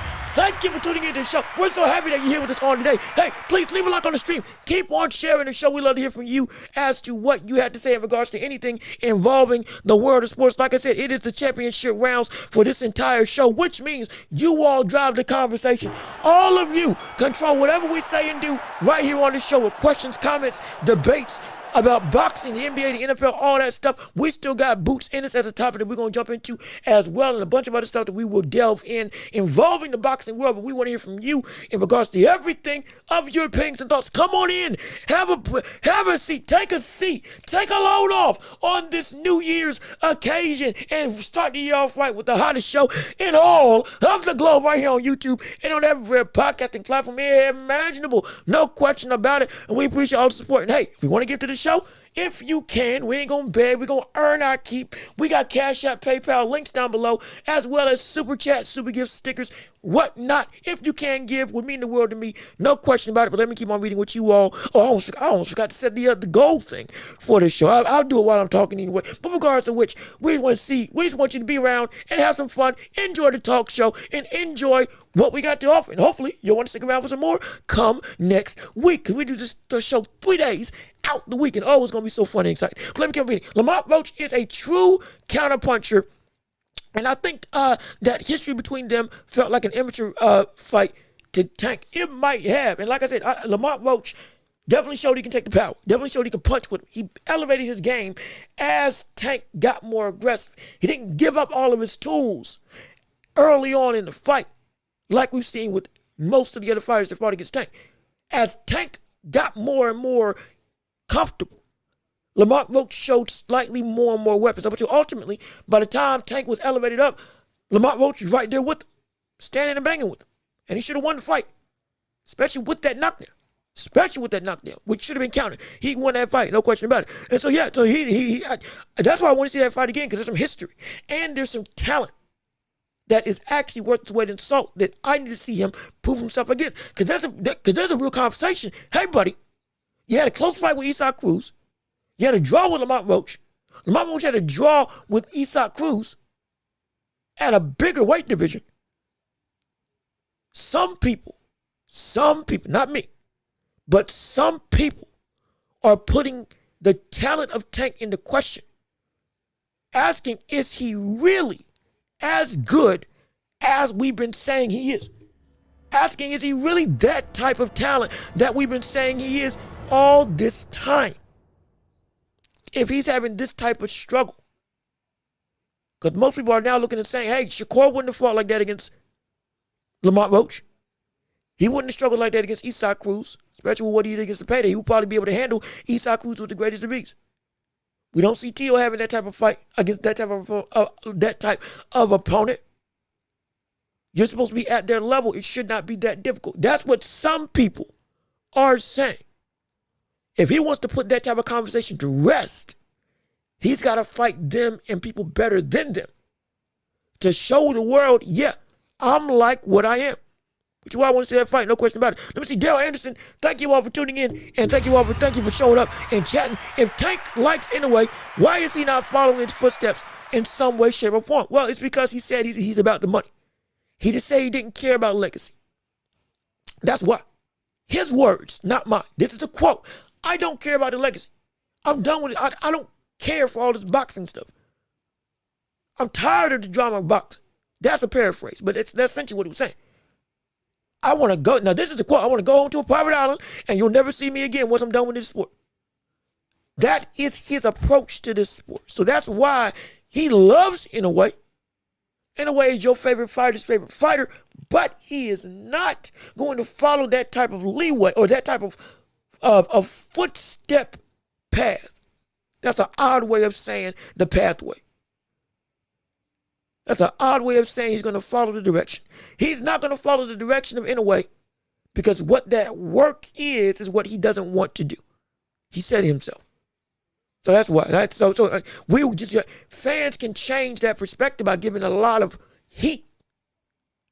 But until he feels the weight, he ain't going to change. Absolutely. Let me see, Jerry Garcia, how you doing? Good to see you. Thank you for tuning into the show with us on today. Let me see what you got to say. No, Tank just needs to fight Shakur. Point blank period. He beats them all at 140. Yeah, I don't think that. No, I don't think so. Not anymore.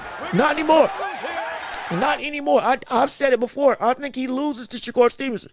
He loses to Teofimo Lopez if he fought him at 140. I dare say he loses against Gary Antoine Russell or struggles against Gary Antoine Russell at 140. He might struggle against Lamont Roach again and could actually get a definitive loss at 140. Oh, it's in danger up there. And don't forget, Keyshawn Davis. If he looks good at 140 in his debut, and Tank doesn't get up there, they do every matchup against each other, that would be a very hard fight. He don't beat them all. Well, not easily. He has the capacity. But is it proven? And can I buy into it like I used to back in the day? No, I can't. At least not for me. Not for me anyway. Let me see. Yvonne Greenhill. How you doing? Hey, brother. Glad you're back on the show. Good to see you tuning in on with us on today. It's been a phenomenal show. Hopefully you all are enjoying this Friday edition of the championship rounds of the Welch Report, where you all can control all that we discuss and say in the realm of this show. Real quick, trying to make sure I got my thing correct. Hold on. There we go. Okay. There we go. Let me see what you guys say. It's so disappointing that we probably won't see Tank versus Shakur Stevenson anytime soon, especially if Shakur stays at 140 after the TO fight. It is because we are waiting on. We have the idea of the big fights, the mega fights, and all that stuff going around. We love the old eras of Hagler, Hearns, Duran, and all that stuff. Everybody fighting everybody. Everybody was at the same weight. And we still haven't gotten the fights that we want to see. It's a frustrating thing because I know we can get those fights. I really do know we can get them. But crazy enough, it is on, and it's sad to say, it's Tank's. The ball's in Tank's court. If he wants the fights, he can make the fights. That's the problem. He's always had the power to get whatever fight he wants to make happen. But if he doesn't move, only thing people can do is just say, okay, we're going to leave him behind. Absolutely. Let me see, Don the speaker. How you doing, Don? Thank you for tuning into the show with us today. So happy that you're here tuned in. Hopefully you're leaving a like on hopefully all of you all are leaving a like on the stream. Just takes one quick second and does a world of difference to help this video go out to the algorithm all across the globe. But let me see, Jake Paul might have been able to beat Tank more. No, he wouldn't have beaten Tank. Be clear now. He wouldn't have beaten Tank. He wouldn't have beaten Tank. It probably would have taken Tank the same amount of time to knock out Jake Paul as it did Anthony Joshua, because Tank is a better fighter than Jake Paul in every regard. And don't forget, when we look at Jake Paul, the brother would never try to fight. And he would never try to fight. Payday, that's why he got a broken jaw. And it could have been a whole lot worse. Again, this is skepticism. This is strictly skeptical. There is this assuming nature that I think he might be on or was on something more than just straight working out and gaining weight in the gym. Because there's no way somebody that's never taken a clean punch like that got rocked by Tyron Woodley, was able to still be conscious after he got caught on the chin straight up by Anthony Joshua with his head pinned to the post. Literally. Something wasn't right about that. Not right. Something about that survivability. Though he got beat up, no question. I got my skepticism about that. But that's just me. That's just me. Again, not slander, skepticism. It ain't slander, skepticism. All that it is. We could have seen Shakur versus Tank, but what did Shakur do? Well, what did Shakur do? He went to sign the opposite stable where Shakur felt safe to go on a Eurobump tour, and what he done with Matchroom. Well, he fought William Zepeda with Matchroom, which was a fight everybody wanted to see. 1, he fought William Zepeda. 2, he did fight De Los Santos, even though De Los Santos was, even though he was hurt against De Los Santos. And subsequently afterwards, Turki Al-Sheikh wanted to make the fight with Tank after the fight with William Zepeda. It's Tank who went through and messed up what was supposed to be a quality plan and signed on to fight the likes of Jake Paul. He could have not done it.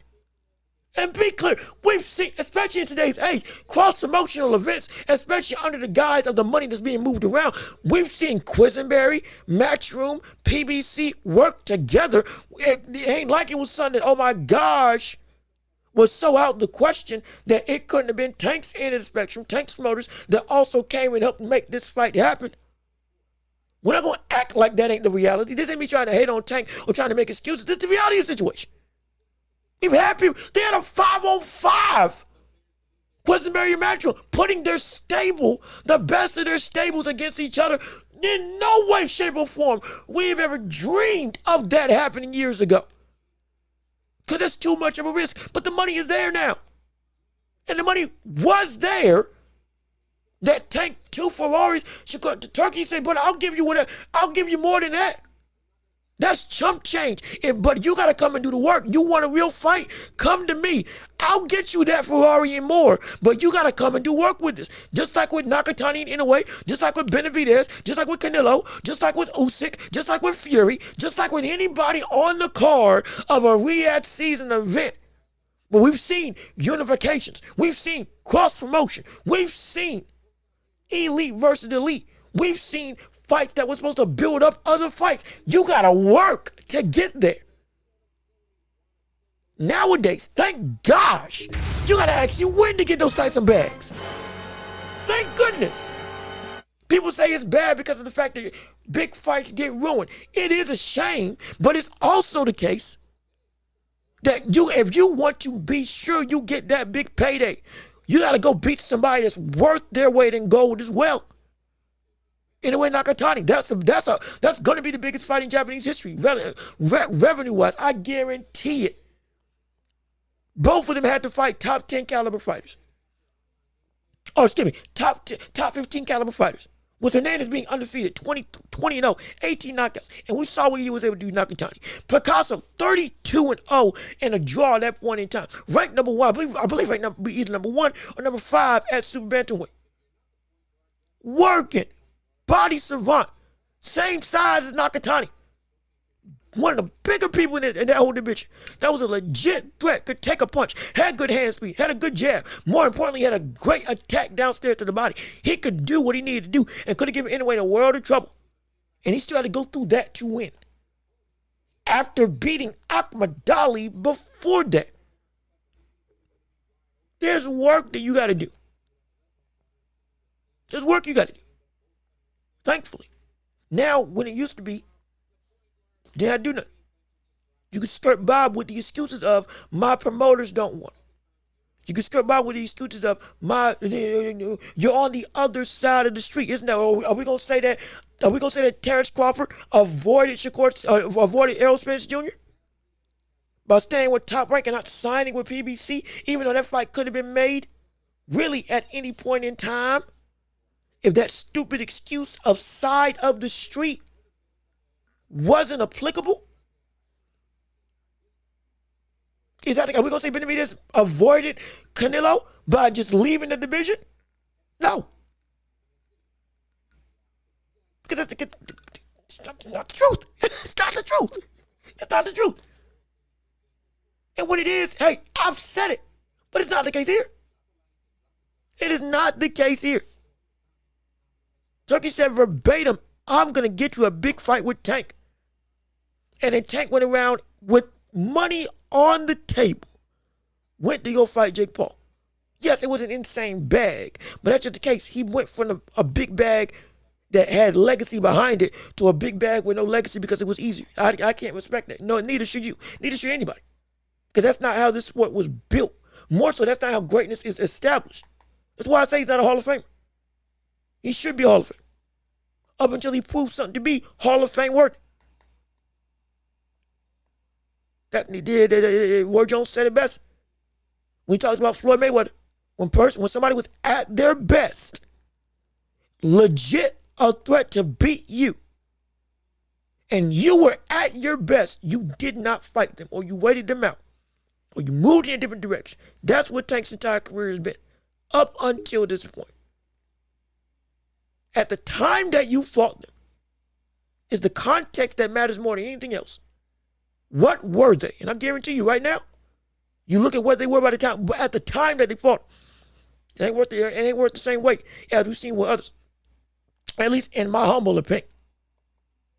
You may disagree, that's perfectly fine, but in my humble opinion, my gosh, it is a self-made problem. If he wanted to avoid it, he could avoid it. If he wanted to, he could. That's the thing. Let me see. Dawn, the Knicks winning this year in terms of winning the championship? Yeah, I don't know about that. I want to say yes. I want to say yes. However, actually, no, let me take that back. No, I don't think they're winning a chip this year. Now, if they're healthy, yeah, they got a shot. Well, the East is the weakest it's ever been from the standpoint of injuries, especially with the likes of the Boston Celtics being essentially out of contention at all because of what they had with Jason Tatum and a bunch of other injuries. The Cleveland is still on a run, but it's not nearly as volatile as it was last season when they were looking to be competing with the Celtics. Knicks got a squad that, yeah, they can definitely get up there. But at the same breath, if they did even get out in the East, facing up against the Western Conference, buddy, I don't know if they're going to be able to take that. I don't know. Because it's either OKC, it's either the Spurs, which, mind you, that Spurs squad just beat OKC 2 times in a row. stopping almost a 20-game win streak straight. Same team's on par to beat the Golden State Warriors record of 73-9. Though they lost a couple games of recently, but even still, this cat Victor Wembanyama has turned this whole franchise around in a way that's made everybody a believer. Quicker than we expected, especially with De'Aaron Fox and everybody on that team. Yeah, that's legit. It's legit and real. They can compete in terms of the Knicks. I don't know if they can be, if they do get out the East, and this is their year to do it. I'm going to tell you this right now. If there was a year to do it, this is the year. If there was a year to make it happen, this is the year. But if they do get to a championship opportunity, they're going to have to work like a dog with whoever they face off against in the finals, if it's one of those two teams. My gosh. Shoot, I just say, even if in the lofty effort that LA even gets to a championship, even that team, as built right now, could give the Knicks a whole bunch of trouble in a 7-game series. But it's their year.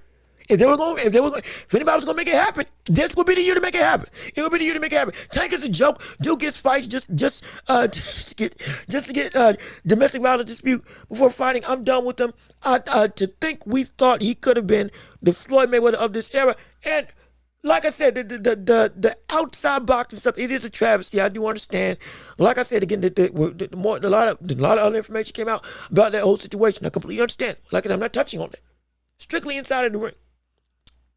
It's crazy that he was trained by Floyd and he moves like Floyd in every way. He moves like the late version of Floyd rather than Pretty Boy. If he moved like Pretty Boy, wouldn't have this issue. But he's not moving like Pretty Boy. So because of that, it's a problem. It's a big problem. Let me see. Last couple chats, and I'll go on to the world of. Hold on, wait a minute. Hold on, wait a minute. About closed everything out of my thing. We about to move into Boots Ennis. Oh, let me you got to wipe down my computer real quick. I think got too hot. Then got sweaty up in it. But let me keep on reading with you all. Gotta say real quick before we move on to Boots Ennis as the other big topic of today. All these fighters talking about the belts, but why is it a problem when Tank been saying that? I think the belts have always been a problem. The belts are an issue. There's no issue there. Spence said the belts were bad. Floyd said the belts were bad years ago. I've been saying there's too many belts in boxing.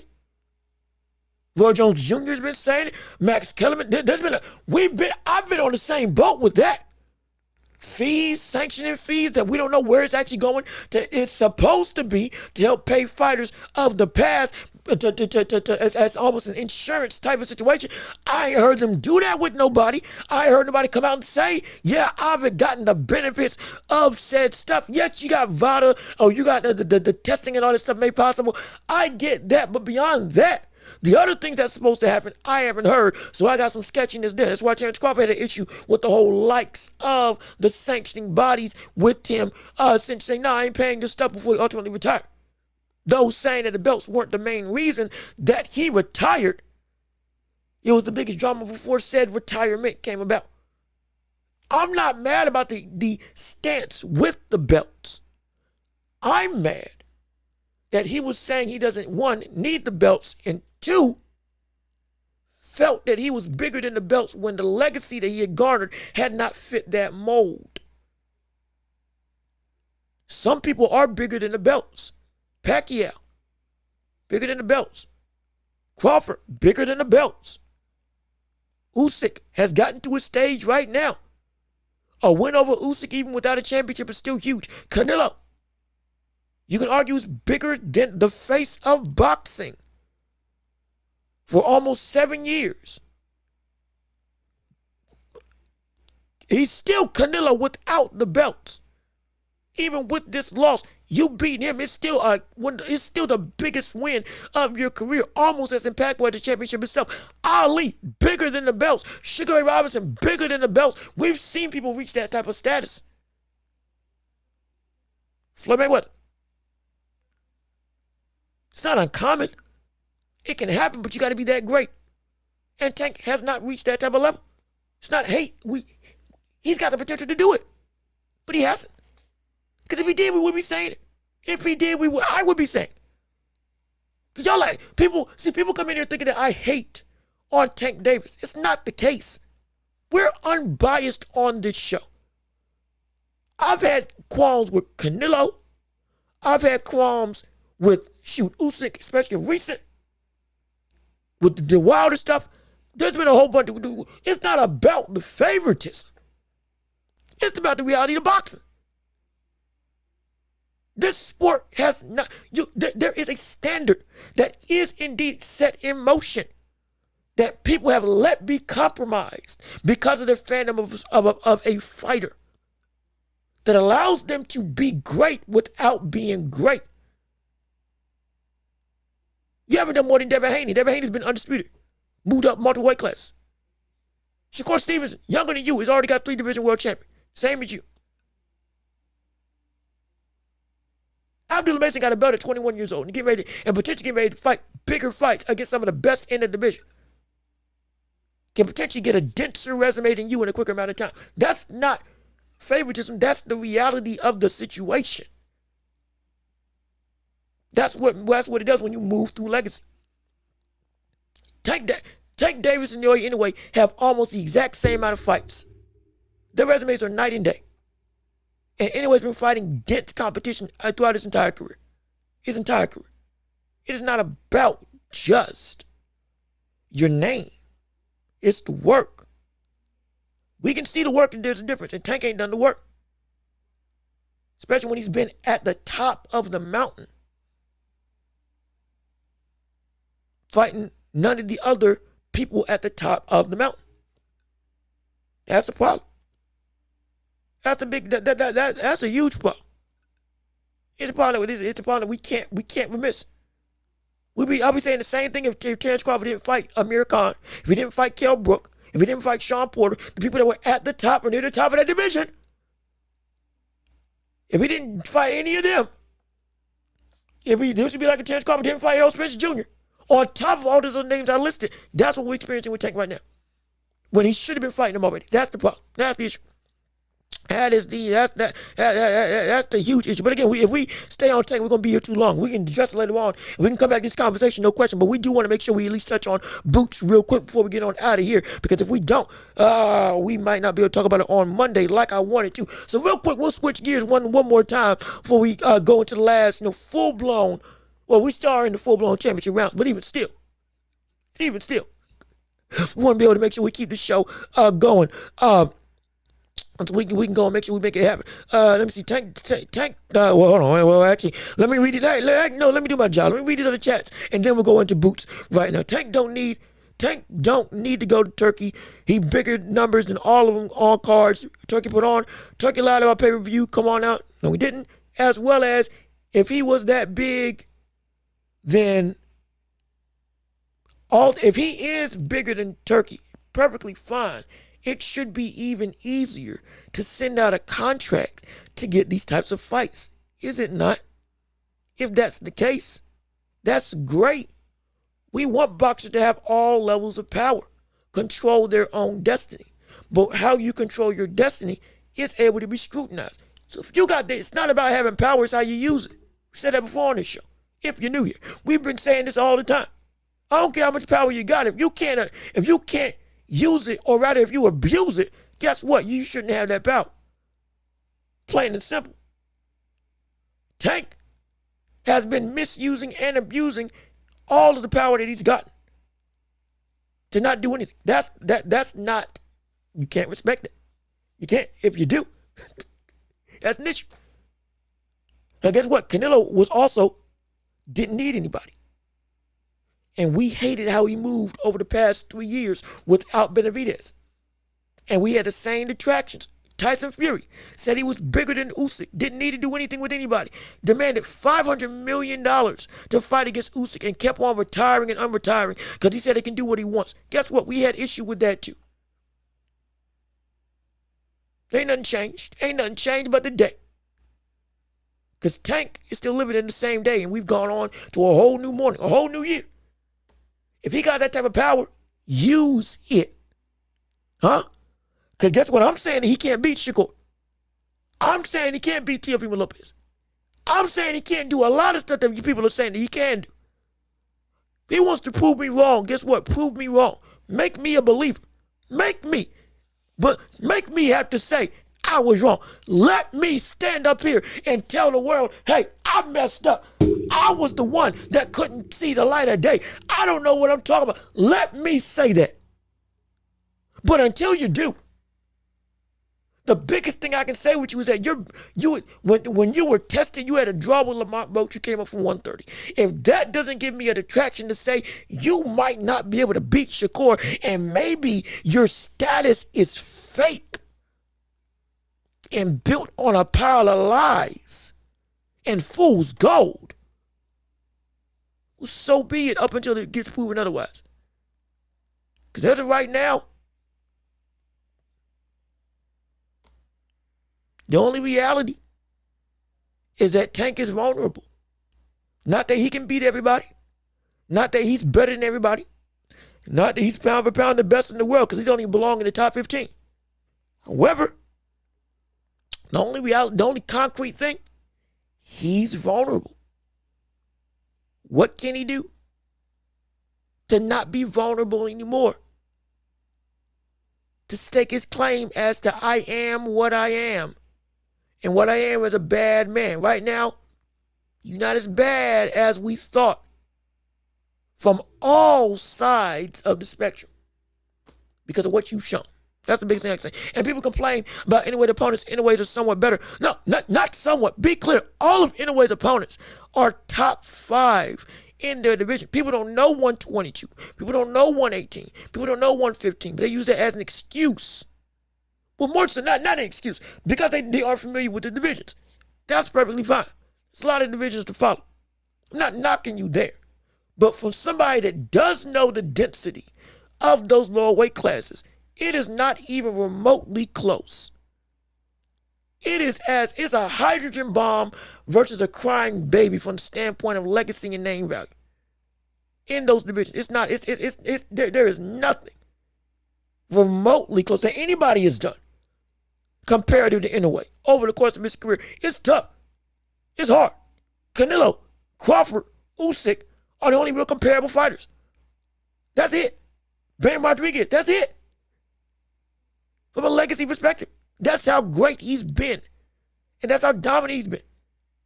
Stephen Fulton, Ahmed Ali, Tapalas, Nonito Donaire, beating the entire Muhammad Ali Super Series. Going through the best at 115, going through the best at 118, becoming undisputed. The second man to do it. He did it in less time than Terrence Crawford. He became undisputed in less time and with more fights than Terrence Crawford did when he broke the record of becoming the first male in the 4-belt era to become a 2-division champion. He did it like a couple months after. And in just as much of a destructive fashion. It is insane what he is, which is why you can't say nothing about Inoue if you a Tank fan, because Tank respects Inoue and Tank don't respect nobody. So like, you want to say he ain't all that, but Tank said he's all that. So what's there for me to say? You dare go against the word of the great Tank Davis? I hope not. Because now all of a sudden he's wrong. And if he's wrong about Inoue, in your eyes, he might be wrong about other things that aren't in your eyes as well. So like, tell him, better watch it. Because your favorite, that's why you can't really speak on Inoue, because everybody, he does what he does. And he's a bad man in every regard. Oh, wait a minute, hold on. Time out. We got paid. We got paid today. Yes, sir. Yes, indeed. Yeah, buddy. Yeah, buddy. We got paid. Thank you, Matt Borgensen, for the $5 super chat. We appreciate the support. We appreciate all the love. No question about it. Do you think Keyshawn Davis shows special attributes like a young Crawford? I think he shows those special perks. Also, him leaving Bomac is stupid. Well, again, appreciate the $5 super chat. We appreciate the support. Well, again, alms to the Empire means so much to me. Thank you, Matt Borgerson. But also, you are right on both accounts. And that perfectly bleeds into the Boots in this conversation. Because in regards to Boots, Keyshawn Davis was a part of it. Because we had clips with Matt Kellerman talking about how Boots and Keyshawn Davis compare to each other with fast twitch muscles. Him also saying that Keyshawn Davis might have a better, more fast twitch ability and instantaneous reactions than the likes of Boots Ennis. Well, if that is the case, we're putting Keyshawn Davis on a pretty high pedestal. And it begged the question for the world to ask, who is indeed on the level of Boots Ennis as a skill set in fighter? And is it Keyshawn Davis as the most arguably complete package, up and coming, that we can see coming out of the boxing world? The only other name that I would have in regards to this conversation, relatively close, Teofimo Lopez. I mean, of course, you had the pound for pound world in that framework. Yeah, of course, they're on that level. But in regards to from 147, if you want to go down to 140, okay, fine. From 140 to 168. Which now from 147 to 168 is the more concrete barometer. Who's on this cat's level? And with Keyshawn Davis moving up to 140, I'm going to say this. If we see Boots as the more physically gifted version of a Terrence Crawford from the standpoint of the more athletic ability being the main selling point of his uniqueness when in comparisons to the closest thing to Terrence Crawford. If that's the case for the likes of Boots, Keyshawn is more of a closer mirror image to Terrence Crawford from the way that he fights in a stylistic manner. Because Keyshawn Davis, with the way that he picks his shots, the pinpoint accuracy of the damaging blows that he's able to land on opponents night in, night out, and the carrying power that, again, he knocked out Lemos, who came in at 168, and he's been able to put down people like Barenchik and others quick and easy in dominating fashion. His frame and his style closely resemble kind of a little bit of the Crawford aesthetic in a more fundamental aspect, while Boots is more of a flamboyant freedom type aspect. Boots is Crawford if Crawford let his inhibitions go. That's the best thing I can say. Boots, if we're going to compare Boots Ennis to Keyshawn Davis as fighters, if both of them are out of that mode of the Terrence Crawford level, Boots is the more reckless version of Terrence Crawford. And Keyshawn Davis is more akin to the fundamental version of Terrence Crawford. We see Boots going through it, and again, hands down, backing up, getting out the way for 3, 4, 5 punch flurries and combination, blah, blah, blah, blah, blah, going like this and that and all that stuff. Showing the speed, showing the outright one. He's got one punch power. He's got bludgeoning power. He'll dance around the ring. Instincts are incredible. All that stuff. But the way that he goes about it is more akin to a more reckless version of Terrence Crawford. Takes more liberties. Takes more chances because he can. Keyshawn Davis is more. It's a more fundamentally sound, a discipline-driven Terrence Crawford, if we're going to go by comparisons and how they both fight in comparison to the images that they conjure. But it's not bad. It's two sides of the same coin. But it's a coin that is well worth flipping over. Because, mark my words, if Keyshawn Davis is moving up this quick, already talking about going from 140 to 147 after one fight, 154 ain't too far behind. 154 ain't too far behind. It ain't too far behind. It could even get sped up even more if we see the likes of Shakur Stevenson after Teofimo Lopez, if he chooses not to go for undisputed. If he moves up quick as well, we could see that push Keyshawn to say, you know what? I'm not gonna reign, or I'm not gonna fight my brother. I'm gonna go through and move up and fight where I need to fight up here. We're gonna conquer the world together, and we're gonna conquer the world in a way that everybody will see, but not against each other. So I'm moving up to 154. You can cab 147. We're gonna reign together. So it's like Boots, that fight. Talk about it now. Because if Boots stays around, especially with the density of 154, and Keyshawn moves up quick, I'm telling you, it's on the precipice. It's on the cusp. It's on the cusp. It's there. It's there for the taking.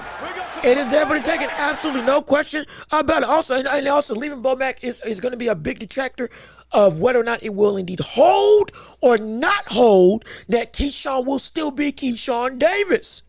If he did get rid of Bomac and got him out of the corner of a trainer, good gosh, that could be the worst mistake of his life. And all of this could be rendered null and void. You doggone right. It's a dangerous thing. Ooh, it might be the stupidest decision of his life. Dumber than what he did to Albright. But my God, and if it backfires, Lord knows it's gonna hit him. It's gonna hit him like a ton of bricks. It's gonna hit him like a ton of bricks. I promise you. I'm telling you. Let me keep on reading though. Also, we got another $5 super chat. Matt Borgerson, again, thank you so much for supporting the channel. We appreciate it so much with you all on today. Let me see what you let me keep on reading to make sure I can catch it. Absolutely. I think a dedicated Keyshawn would have stopped Davis. That's not a bad sentiment. It ain't a bad sentiment at all. A dedicated Keyshawn is built physically to give him a tough time. A dedicated Keyshawn Davis is built insanely well to give not just Tank, Shakur a tough time. He's built physically to give Tia a tough time. He's built to give anybody around his vicinity of 140 and 147 from a physical standpoint and the boxing ability that he has. He can give a bunch of people a world of pain and strife if they ain't careful. If he is careful, buddy, he can run through the ringer. He can run through the ringer. He can run through the real ringer in an insane way. But you saying he would stop Keyshawn Davis, or you saying that he would stop Tank Davis, that's not a bad sentiment. That is a reality. That's a real reality. Let's say hypothetically that he had been able to fight and not missed weight against De Los Santos. If he had stopped De Los Santos, which I think he would have been the same way that he was fighting the likes of Berenchik. If he had stopped De Los Santos hypothetically, but what would have happened? All of a sudden, everybody would have been more inclined to say the same thing that you're saying. Hey, buddy, this cat can actually beat you. This is a dangerous brother. Dangerous brother. That's why I want to see him fight. That's why I want to see him get back quick, because he is so special. He's so special. Let me see. Also, Matt with another $2 super chat on the show with us today. Boots would be a middleweight champ. Boots would be a middleweight body. Let's be 100. You might be. I want to say yes, but also I want to say no, because if there was the longest period of time that Boots could stay at any one division would be at 154 at super welterweight, because the amount of dense opposition, again, from Ramos to Israel Majimov to Fundora to shoot Jamel Charlo if he comes back, Tim Tszyu making one last hoo-ha, Bakram, who's coming back this month, Keith Thurman, who got his fight rescheduled with Fundora in February, Virgil Ortiz, who we are all looking to have a fight with Boots right now. If ever that comes out and comes to fruition, in fact, let me check and make sure ain't nothing gotten updated, because if that has happened, oh Lord, that's going to be one of the biggest fights of the year. All of that is just in the Michael. Don't forget Xander Zayas. He's in the youngest champion, or the second youngest champion in boxing right now. At 154, he's there. There's so much quality content, quality danger, quality opposition, that it ain't gonna be just breezing through. Okay, we were set and ready to go. It's time to work and shine, and then get on out of here. It ain't gonna be that easy from a quality standpoint, from a density standpoint. And if he wants to keep to his word, he wants to become undisputed at 154, at 160, at 168, then he's gonna have to go through all 4 champions. At least go through 3 of them. And I'm going to tell you this right now. Not saying that he can beat them all. He has the capacity. But that may take some time. And stars can't align. Stars can't truly align. And we can see on the likes of, in a way, not in a way, I'm sorry. Now we can see the likes. I'm still thinking of Anyway and Bam. That we can see the likes of Keyshawn and Boots, if it does take him long enough to go and essentially, hey, I migrated up here. I'm working my way out. There I say I get to a #1 contender opportunity, and you got a belt. Okay, fine. Who's to say that wouldn't be a thing to make happen?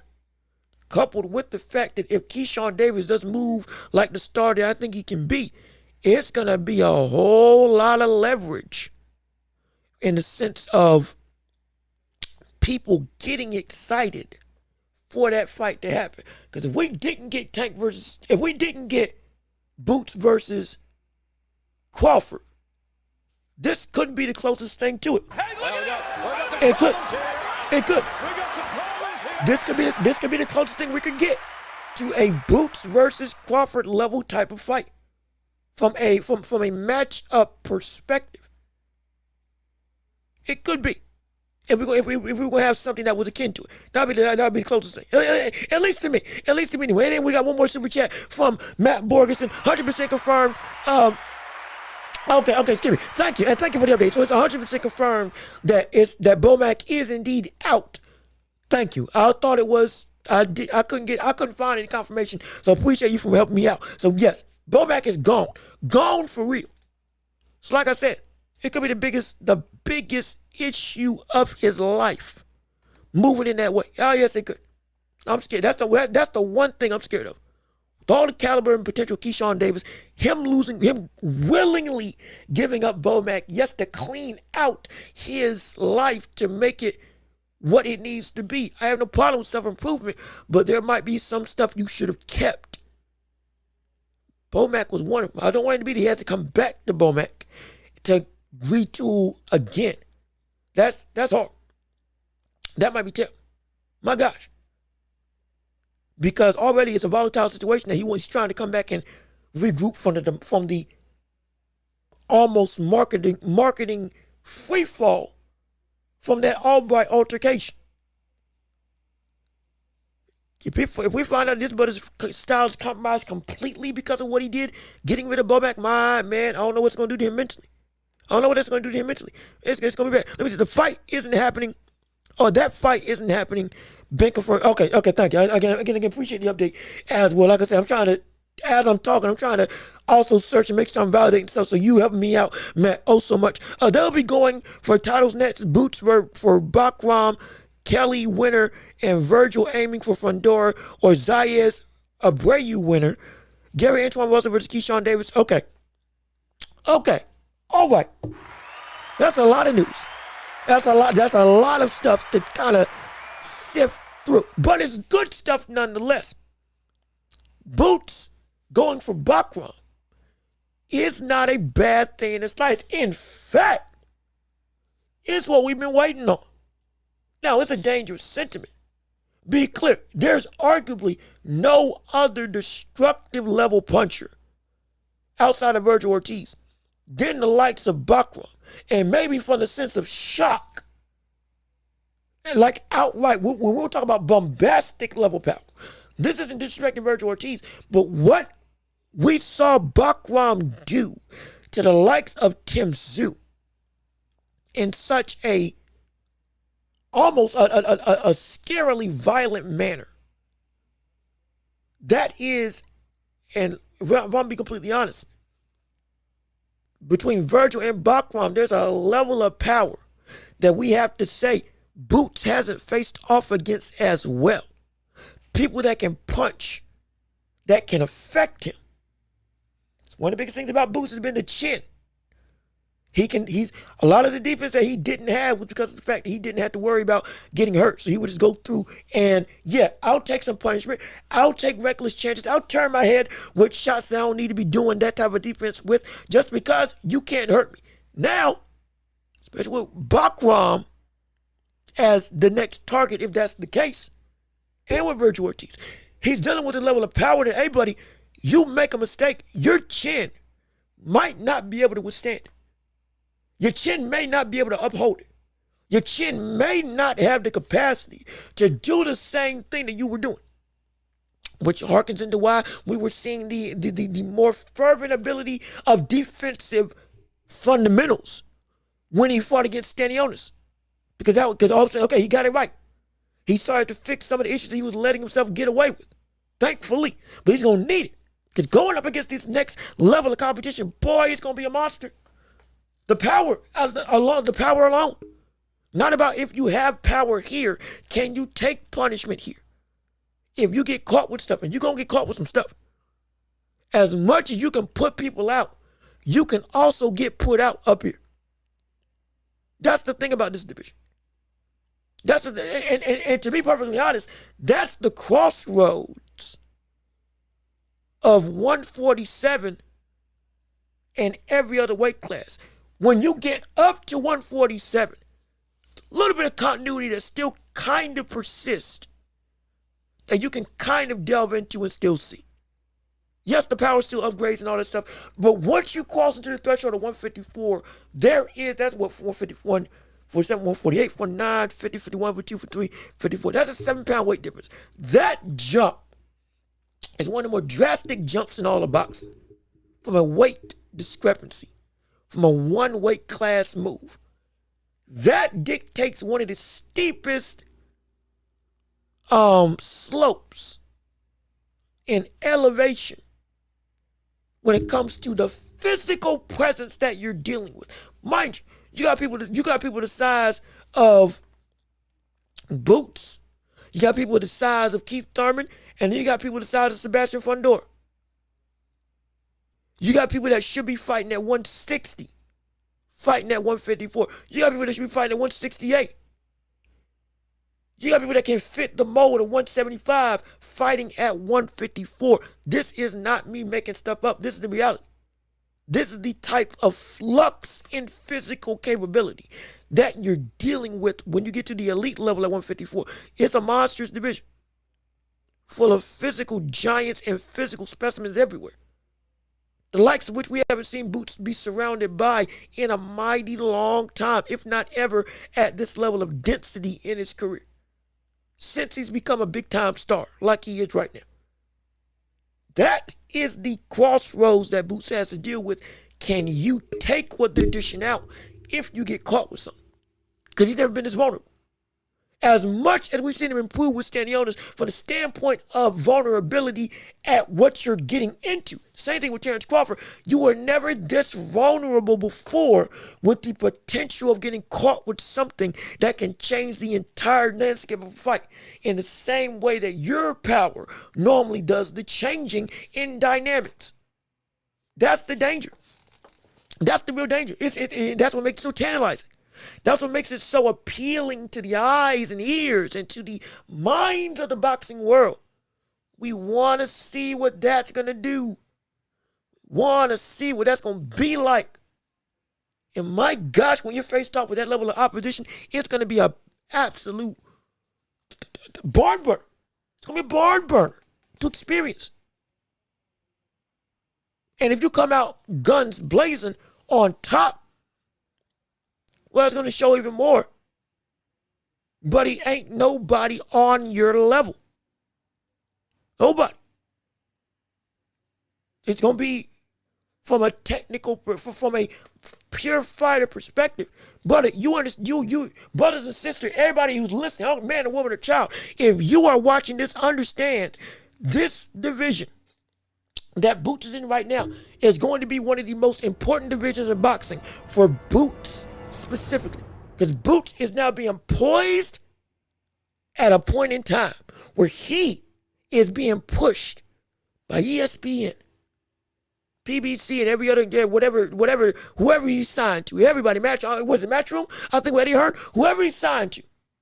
And every other promoter subsequently also sees Boots as the next face, or one of the next faces, the next it guy, the next transcendent star, not just the next Terrence Crawford, but the man to take over this sport, to represent everything that boxing is.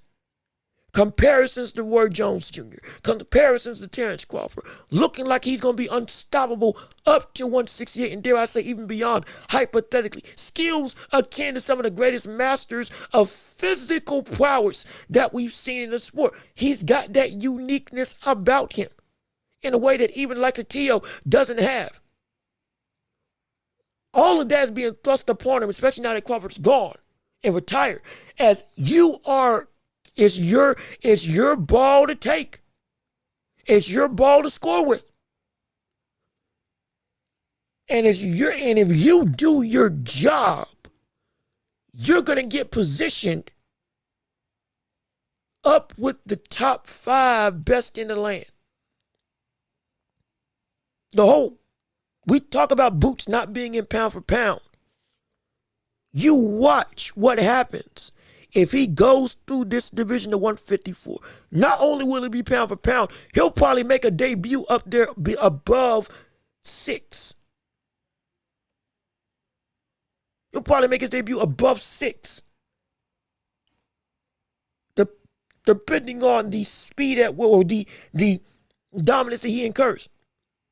Because the positioning of him as a career, or the positioning of his career as a fighter, he's already lined up to shoot out the barrel of this gun that we call excitement and hype, to hit the bullseye, where he's going to take the landscape of this sport and make everybody look at him as the next big, not just cash cow, but event. Just like with how Tank's fights, every fight is an event. Canelo, every fight is a event. Fury and AJ, every fight was, and to a degree still is, an event. And Crawford just got to that threshold after beating Canelo, where his fights from this point on are an event. Wish he had stuck around, because it could have been, everybody wanted to see this, but what he's going to do next. I would love to see that, but even still, he got there. Boots is being pushed in that same line. All he's got to do is succeed. That's why it's so important. Because he's one of the few people that he's got everything going for him to reach from a identity standpoint. Everything that we say he can do without the restrictions of the business of boxing holding him back, which is a rare thing to deal with. It's a rare thing to deal with. That's why, that's why I want to see him be able to see. Because if he does, man, the sky's gonna be the limit for what this brother can do. I promise you. Let me see you. I'm in, brother. How you doing? Good to see you. We will see if Keyshawn can handle Jermaine Ortiz. We will. Like I said, without Bo Mag, it's gonna be the biggest issue. Can he or can he not handle Ortiz going forward in this potentially new revamped style under a whole new coach? Boots might get exposed at 154. You say? It's the very possibility. Again, that's part of the importance. Everything with me is an if, because I understand this is the biggest murderer's row of quality, dense talent that we got in all of boxing. From killers all abounding and talent all abounding. Yeah, 1 through 10. It's almost 9 people straight that got work that they can give anybody on any given day. With that being the case, this is the best position for Boots to really capture the imagination of the world by putting on great performances here. If he does, man, it's gonna, I'm telling you, the speed at which he's gonna move forward is gonna be incredible. But he could get exposed, absolutely no question about it. Let me see, Burr. What? Hey, Burr, what's going on with you? Hey, how you doing? Good to see you. Thank you for tuning into the show with us on today. Boots is all about boxing. He for sure is gonna be pound for pound king. I'm telling you, the top 6 is in his future. And being poised in position to be put up as number 1. Once he reaches, though again, he's 32, so he's got to, well, actually, how old is he? Boots, how old is Boots Ennis? Before I say that, how old is Boots Ennis? What's his age? He is 28. So he's right in the middle of his prime. 30 fights, 28 years old. Or rather, he is reaching, or rather, he is at the start of the best times of his physical prime. 27, 32, sometimes 33, sometimes 38 if you're an anomaly like Usyk or like the likes of Terrence Crawford or like the likes of Manny Pacquiao. Some people, it's insane. Arizona Lara even. Good gosh. Somehow we retooled and regrouped. But even still, he is at the start of the best prime of his career. By the time, that's why I say give him 2 years, he'll probably be top 8 to top 6 if he goes through this division properly and wins. Give him 4 years, he's competing for top 3 in the world. He's competing for top 3 in the world. He's working for top 3. I don't care if you may think it's a lofty goal. You may think there's a whole bunch of stuff coming about. Bam is still gonna be at that top. Usyk probably might be. He's got what? He says he's gonna fight till 41. If he loses, he's gonna be bumped down.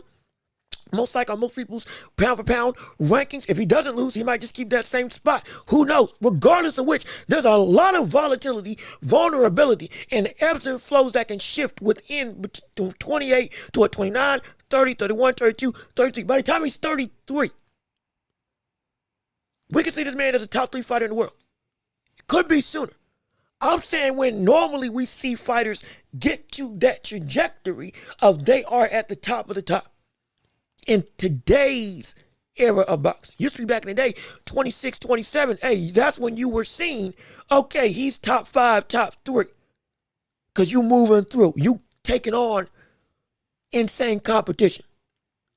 You fought the 4 best in your division by the time you were 26. You rematched the 2nd best butter in the world already. You like you've been moving through. The air's a little bit different, so the age, the scale skews, but it's still the wheel still turns the same way in most respects. And that's he's built for it. He's built for it, and he can really do it. He can really do it. But it's and if he does, don't be surprised as the conversations come about. Let me see. I'm not giving Boots his credit, though, until he wins Virgil. Virgil has that winning mentality. Boots has to destroy him to get to him. Also, what's up, man? What's up to you as well? How you doing? And probably, you say probably 28 years old is when he would most likely get that zenith. Yeah. 20, well, just give me, you talk about how old he is. Yeah, no, he is 28 years old. So he's, again, the run starts now. And we've been saying that since last year. The run starts now. We want to see it. No question. And going back to the credit with Boots and Virgil. Like I said, for the people who are on Boots Ennis' level, at this division, it's Virgil Ortiz,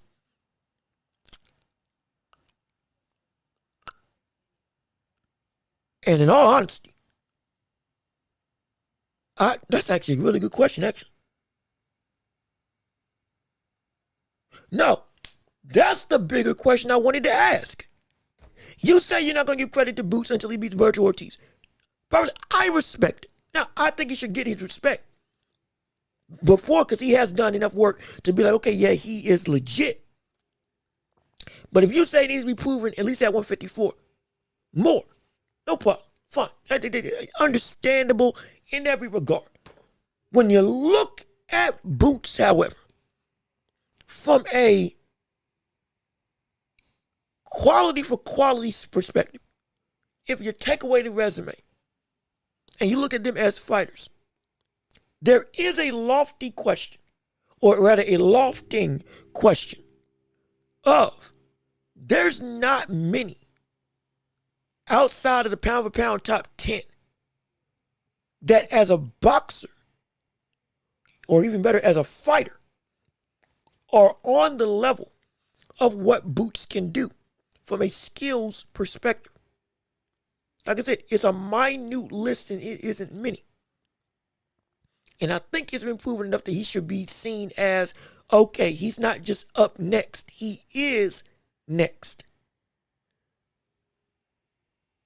With Virgil Ortiz, and this is not with disrespect, because again, he has been and still is the most dangerous body at 154 as a legacy name. Not just as a legacy name, as a real name. You can argue the second one's for Sebastian Fundora, who's gone through it again, retooled, regrouped, gotten better since his first fight with Tim Tszyu, which I thought if it wasn't for the blood, he would have lost that fight. Second fight, he made him quit. Came back and then, again, he's knocked out Harrison Lubin and others. He's been a dominant, I believe he knocked out Harrison Lubin when they fought against each other. He's turned into a menace, a monster, a 6'5" monster. That from what I hear is incredibly frustrating on Undisputed. If you play that game, what I hear, it's incredibly frustrating to fight against that brother at Undisputed. Somebody said they made him too fast. If that's the case, yeah, you need to tone that down. If people are right, and that brother got anything above a 90 on Undisputed Boxing for the sense of speed, he's a broken character. He broken. He don't fight that fast. He can punch in volume, but ain't never that fast. He ain't moving like Lomachenko. Good gosh. If they got him moving like that, that's horrible. That's terrible. That's a nightmare. At welterweight, oh Lord, that's terrible. That's horrible. But I digress. For the gamers out there, if you've seen the discourse online, you'll get exactly the problem. A lot of the problems with Undisputed as well. But that's a whole other conversation from what I've heard. With Fundora being a real threat as well. Like I said, you can put him on, and again, Burr, you say as well, you would say Fundora's on that level of Boots. I can respect it because he's a champion. I can respect it because he's been reigning. Now, what's going to happen after he fights Keith Thurman? Who knows? But as of right now, we'll put him there. But I don't, as a talent, I'm really of the mindset that when it comes to on the level, it's only a couple names outside of the top 10. And then that's it from a skills perspective. You can say that there's tests, absolutely.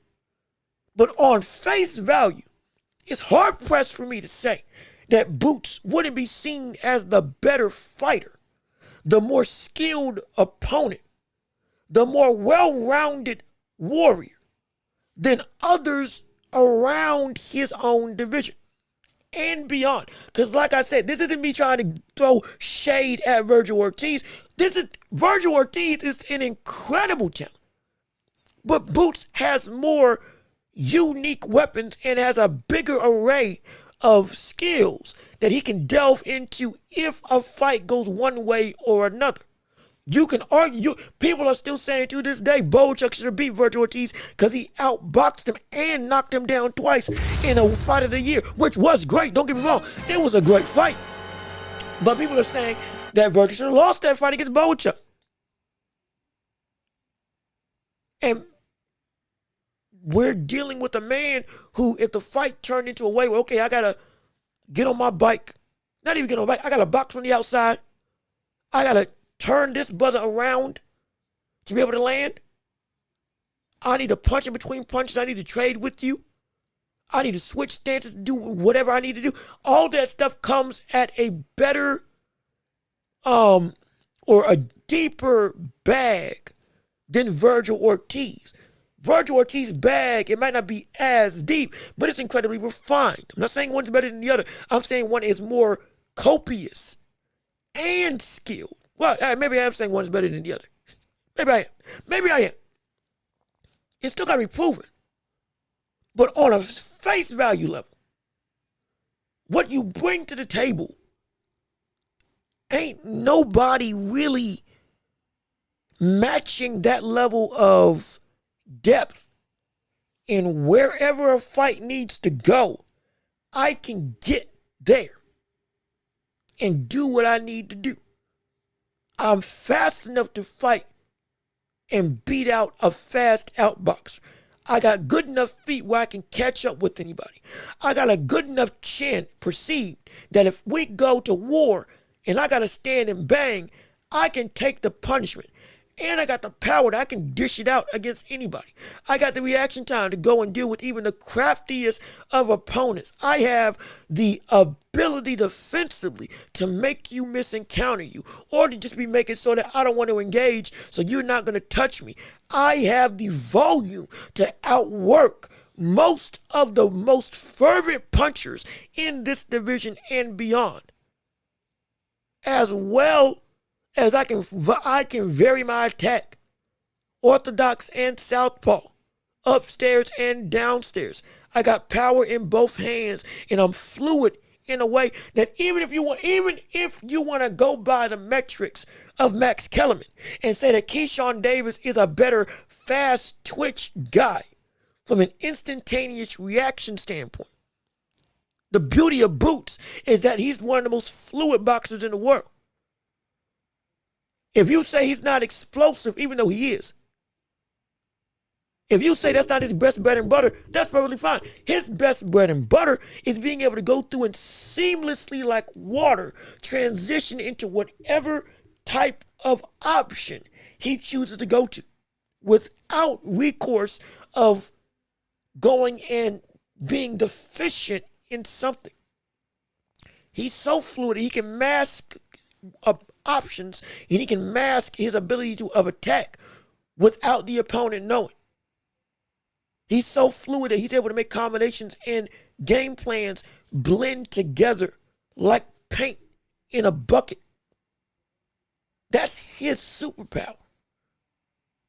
It's a smoothness to the flow of his game.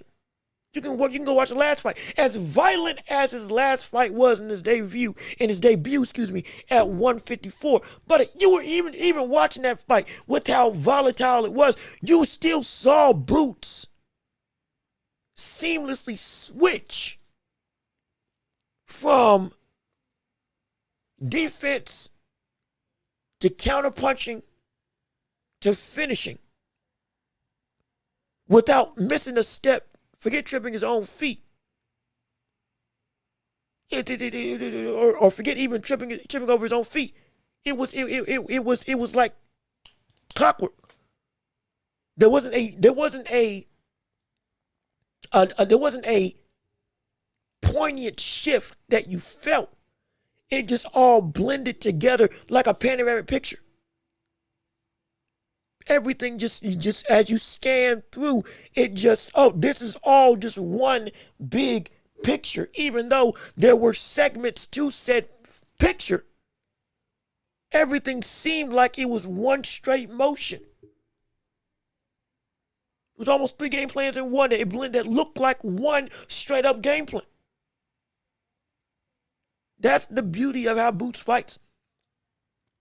And that's what, like, that type of fluidity, with that type of capacity of skill set and talent, coupled with skill, with active athletic ability and power, makes it so that it's hard for me to say. Though the tests are there at 154 and beyond, proving yourself still has to happen. But on the outside looking in, from a raw talent perspective, Boots, and it's hard to say, but it might be real, nixing away the top 10 in the world.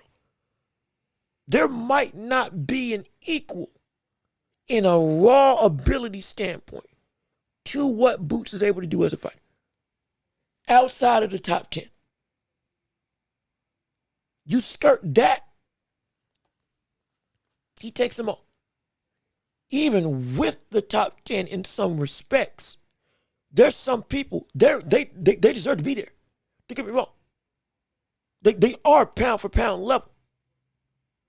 But if you look at what they bring to the table, there's some folks out there that Boots either matches them or can outright eclipse them from a straight up fighter perspective. But the accolades, the skill set, the consistency, the talent, the names, all that other stuff hasn't matched up. Though the skills are indeed better than even some of the best in the world, that isn't just what it takes to be the best in the world. As you know my criteria. I've said it multiple times. Consistency. The names that you fight. The accolade, the consistency at which you fight. The accolades that you gain, the opponents that you fight, how fervently or how demonstratively you're able to beat opponents on average, and your raw skills by themselves all dictate for me what is and what isn't a pound for pound level fighter. The skills standpoint, Boots, he tracks in every capacity. It's everything else that we're waiting for him to catch up on. That's why this division is so enticing. Because this can be the division that proves all of that, or that adds all of that weight beyond the skills that we need to put Boots where we can put him in top 10 if he does deserve to belong. Which, as a talent, he close. He's really close. But let me see. You respect that. I appreciate that you respect the opinion. Like I said, it's just my opinion. I want to hear from you all, absolutely. But it's just my opinion on what I see as what Boots is as a fighter. And Boots is a dog. He is a dog. He's an insane level dog. He's an insane level talent. We just want him to continue to flourish and shine and improve. And we don't want we don't want Boots to fall by the wayside and become somebody who is, dare I say, an afterthought due to his lack of activity in the world of boxing. As we know. But again, I still want to hear from you all as we are in the championship rounds. Like I said, we're in the last couple minutes. I think we're gonna aim to go about 3 hours into this show, if a little bit less. So we're gonna do a last call for this show. Hey, it's the last call. We want to hear your thoughts and opinions on everything involving the sport of boxing and beyond, whether it's the NBA, NFL, movies, television, video games, all that stuff. If you want to go back and talk about the Knicks, if you want to go back and talk about the Spurs, if you want to go and look at the disappointment on some of these organizations, the lackluster effort that we've seen from LeBron and Luka, rather the disconnect that they've had from the fall from grace that was a hot start to this team from the early part of the season. With the NFL, Lamar Jackson getting a whole bunch of ire against him because of the fact that his team has underperformed as I don't know what happened there. His team has underperformed as a whole in regards to this season. Is he right for getting the blame? I don't think he is. I sure don't think he is, because that brother was going through and being dominant, winning MVPs previously, when everybody else was hurt, being the fixture as to why this offense, even without Derrick Henry, was looking like one of the most potent and volatile in the NFL. It ain't his fault in most regards, if not all regards. And some people like Josh Allen getting a little bit of a pass, not even a little, a lot of passes on the way that he's been playing. When in fact, while he is still one of the best QBs in the game, where does the accountability come into play for him, like with other quarterbacks that we have issues with in the NFL? Well, again, we're going to talk about all of that, or we can't talk about all of that if you so choose to, right here on this show, as we are in the championship, last end of the championship rounds, right here, right now. Let me see, Andy Cruz is also future undisputed. Well, he's going to have to prove it against Murtala And he fights against Murtala, I believe, this month, in January. So if he is going to be the future undisputed champion, he's got to show me. He's got to show me. He's already 32. He's 8-0. He's been calling out people like, I think he's been calling out people like Keyshawn Davis and others. And he's been talking a whole lot of talk. I love and respect the style. I love the pedigree that he's garnered over his amateur career. I still got to be sold on him with this fight. I've said this for about a month, over 2 months now. For me, Andy Cruz versus Murtala. This is, well, let me make sure that he is fighting Murtala. Let me make sure he's fighting Murtala. Gonna make sure I got my schedule correct. Yeah, him versus Murtala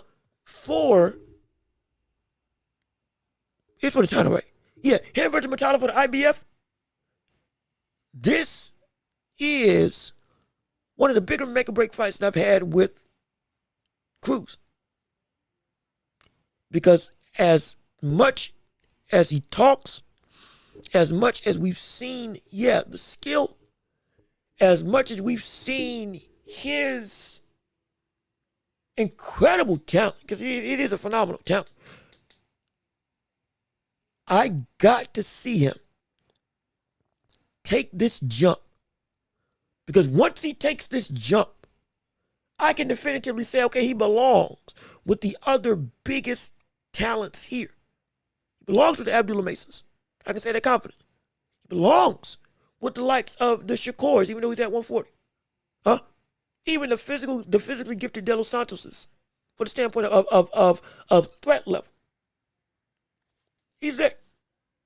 I want to see that. I want to have that. I want to see him, because he makes that division, even if he goes and moves up after this. If he feels like there's nothing else for me there, all the big names are up here, so I got to go up here as well. If he feels that way, great. Even more fervent competition comes into play at 140, and the landscape even more so thickens for what 140 is going to be.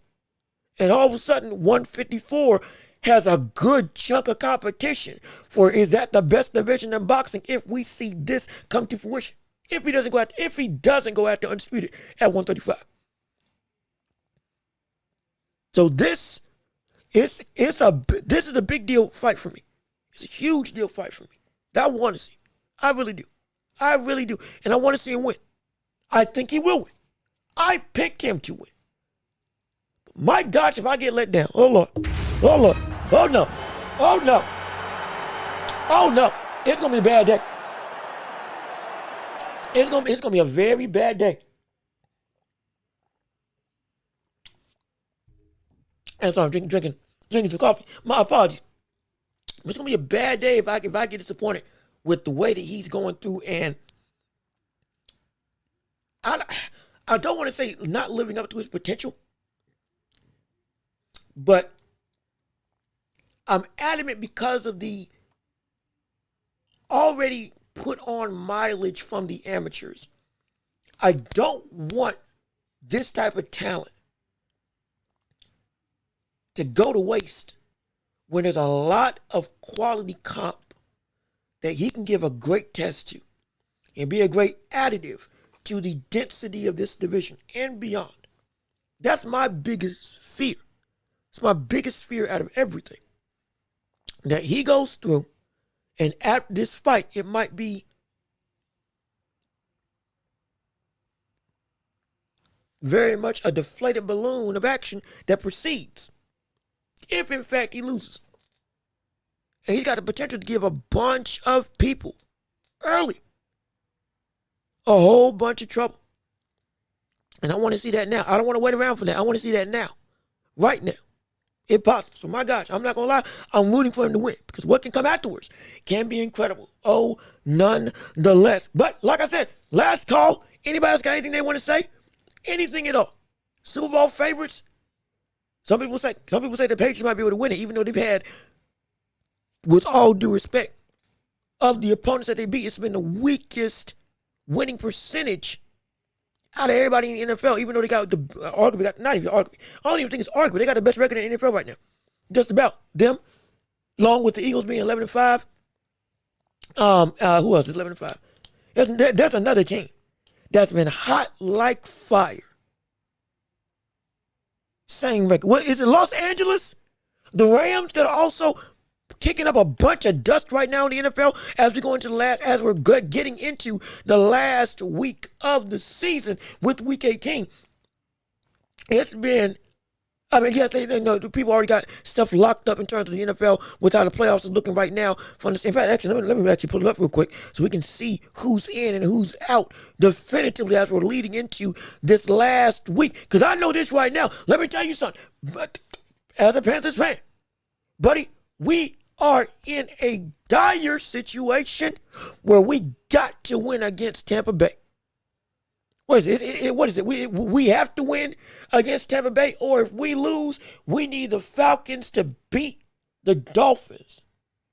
It's the only other recourse for us to get in. If we don't do that, even though the NFC South is not nearly the best division in the NFL, if we can do that, we'll be the first time we get into, first time we got to playoffs since 2016, 2017? Just about almost a decade of absolute buffoonery in the worst way possible.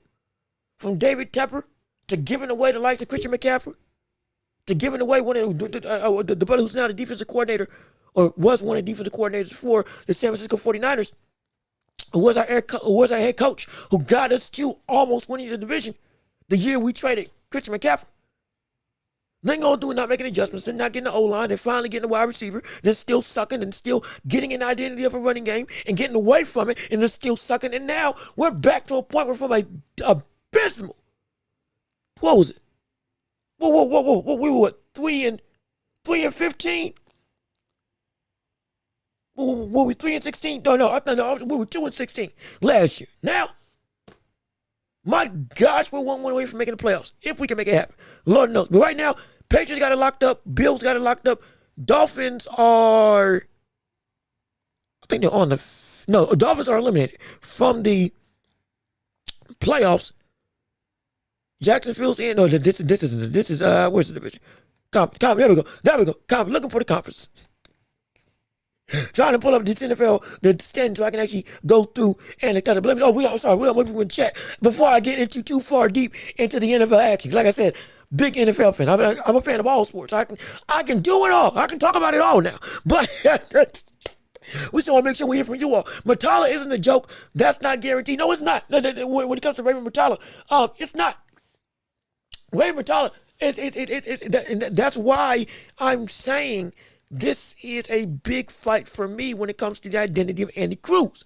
Andy Cruz, as a fighter, is a brother who this is going to be the type of test you're going to have to take on and be thrust into going forward with anybody else that you fight against with how the division is moving. It's a lot of dogs right now that you're going to have to deal with Raymond Matala being one of them. And he ain't even the strongest one, though he is a champion. It's not disrespecting him. This is, if I'm going to say, you can give Abdullah Mason good work. You can give the likes of, if you go up to 140, Hitchens good work. Shakur will make for an interesting matchup. If I am going to say all of that, I need to be proved right that you got the mettle to handle somebody that is indeed also amongst the best out there in this division. I got to. Because if I don't see that, there's going to be a lot of questions I'm going to ask, and I'm going to have some trepidation. I'm going to have a lot of trepidation. A whole lot of trepidation. Because as much as Raymond Matala is a real threat, again, still got Williams and Payton. You can say that if Shakur dealt with them, Andy Cruz can deal with them. Might not be the same case. He ain't nearly the same defensive fighter. Schofield, of course, we know Schofield is still a threat, especially physically. That if he starts hot and you ain't ready, you can get put to sleep real quick. Real quick. It ain't just a notion of time. It's not just a notion of perceived, okay, you're already going to be excellent. No, you got to show it. You got to show me. That's what I'm saying. You got to show me. My biggest thing, you got to show me. You show me something, I ain't got no issue. I ain't got no qualms. I ain't got no issue whatsoever. But if you don't, we gonna have ourselves a bad day. We're gonna have such a really bad day as it stands right now. But let me keep on. I think now we're about to actually wrap it up and send it home and get out of here, because I think we at about the 3-hour mark. So we're trying to make sure we don't go over it just about. So we're gonna wrap this show up and send it home and get on out of here and see you all on Tuesday, because I guarantee I'm not gonna be able to live stream the Amanda Serrano fight. Sadly, I got to take care of some stuff. I got to go take care of some things, as well as I got to give my voice a rest. I'm not gonna lie for it's been getting a little hoarse. I'm not gonna lie. So I gotta do a little bit of self-care. But we will be back on Tuesday talking about more in the world of boxing and beyond. Also, we got more people in the chat. Let me see. Antonio. I'm sorry. I thought it said moron. Is it moron or is it maroon? I'm gonna say maroon. Okay, it is moron. Okay, or okay, so it is moron. I'm sorry. I thought, and see, it looked like you were being, I thought you were calling somebody out, but I thought you had a beef with somebody. Oh Lord. I thought you were saying somebody was stupid for a second. Nah, but I get to what you say, Antonio Moran. Antonio Moran almost murdered Cruz. That's what, and this is why I'm saying I gotta see him put on a complete performance here. That's the biggest gripe.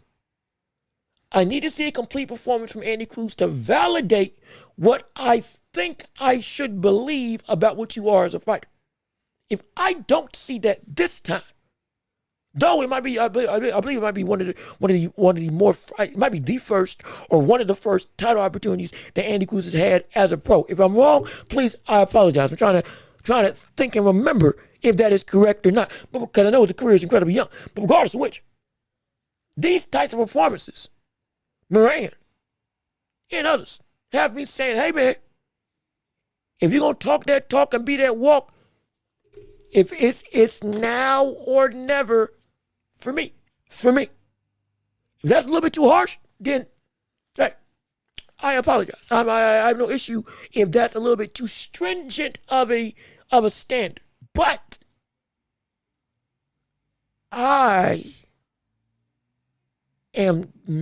this year, I'm buying into hype very lightly. That'll be the last thing that we end off the show with.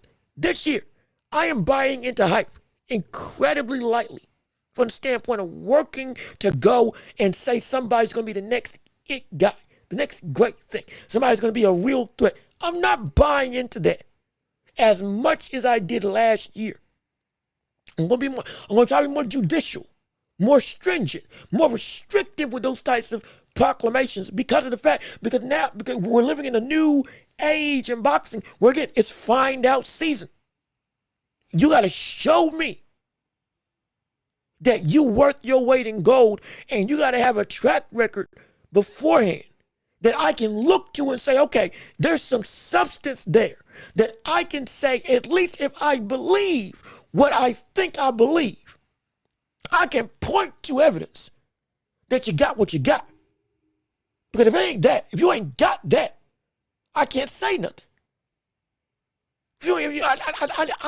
I need some water in my bucket.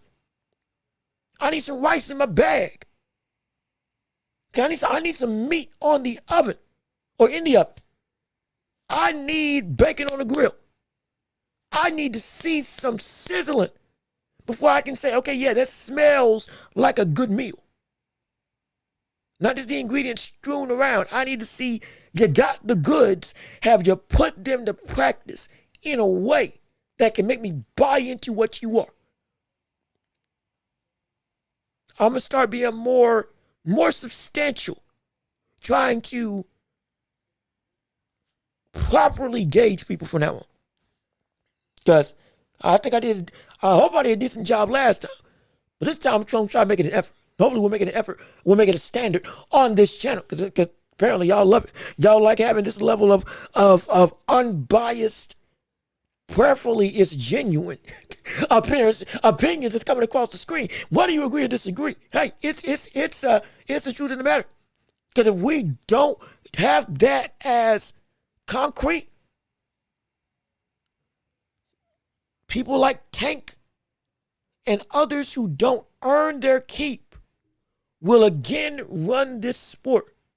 And if we want this sport to continue on the uprising trajectory that it's been on, we gotta make sure we kill that at the root.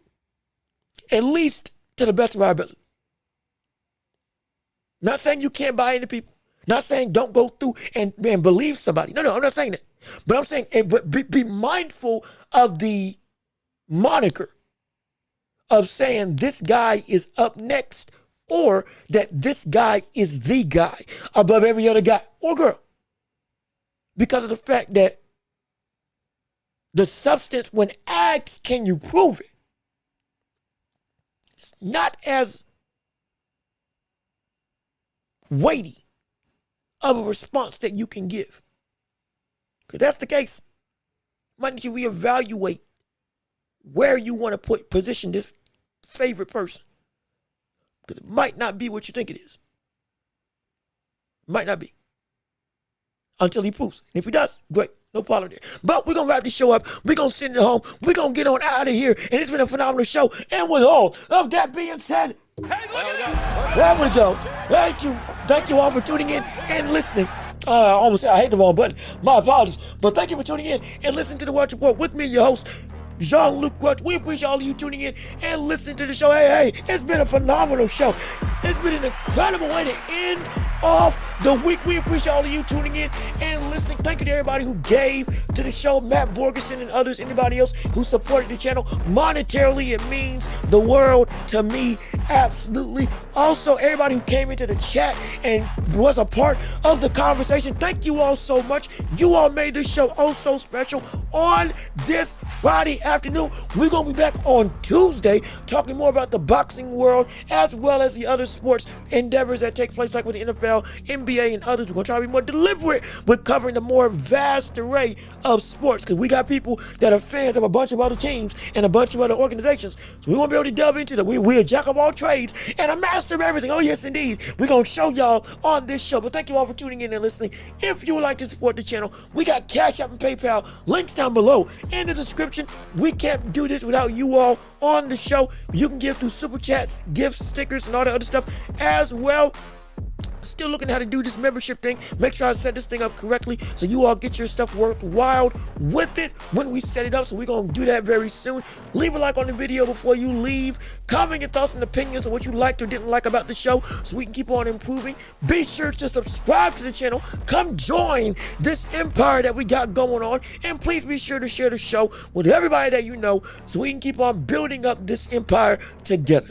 I've been Jean-Luc Welch. Y'all have been wonderful. Well, hold on. Before we get out of here, we gotta make sure we do that. We actually gotta make sure we do the pound for pound for this episode. The first pound for pound of the year. Yes, indeed. Number 5 was Daryl Anderson for the chatters and engagers for this show. Number 5 was Daryl Anderson. Number 4, Isaiah, what you doing? Number 3 was Don the Speaker. Number 2 was Abin Rhoda. And number 1 was Matt Borgerson, yes indeed, as the pound for pound best chatter on this show today, at least as per YouTube rankings in the world of top fans. Hey, if you think that list is skewed, hey, make a proper one and send it to me, and we can have a discussion and debate. No question about it. But like I said, I've been Jean-Luc Welch. Y'all have been wonderful. Peace and love. We are out of here. Yes, sir. We gonna see you all on Tuesday. Be safe. Be blessed. Enjoy the fights this weekend. I'm not gonna be able to do it, and we'll be back on Tuesday to cover everything involving the sports world. And hey, peace and love. We out.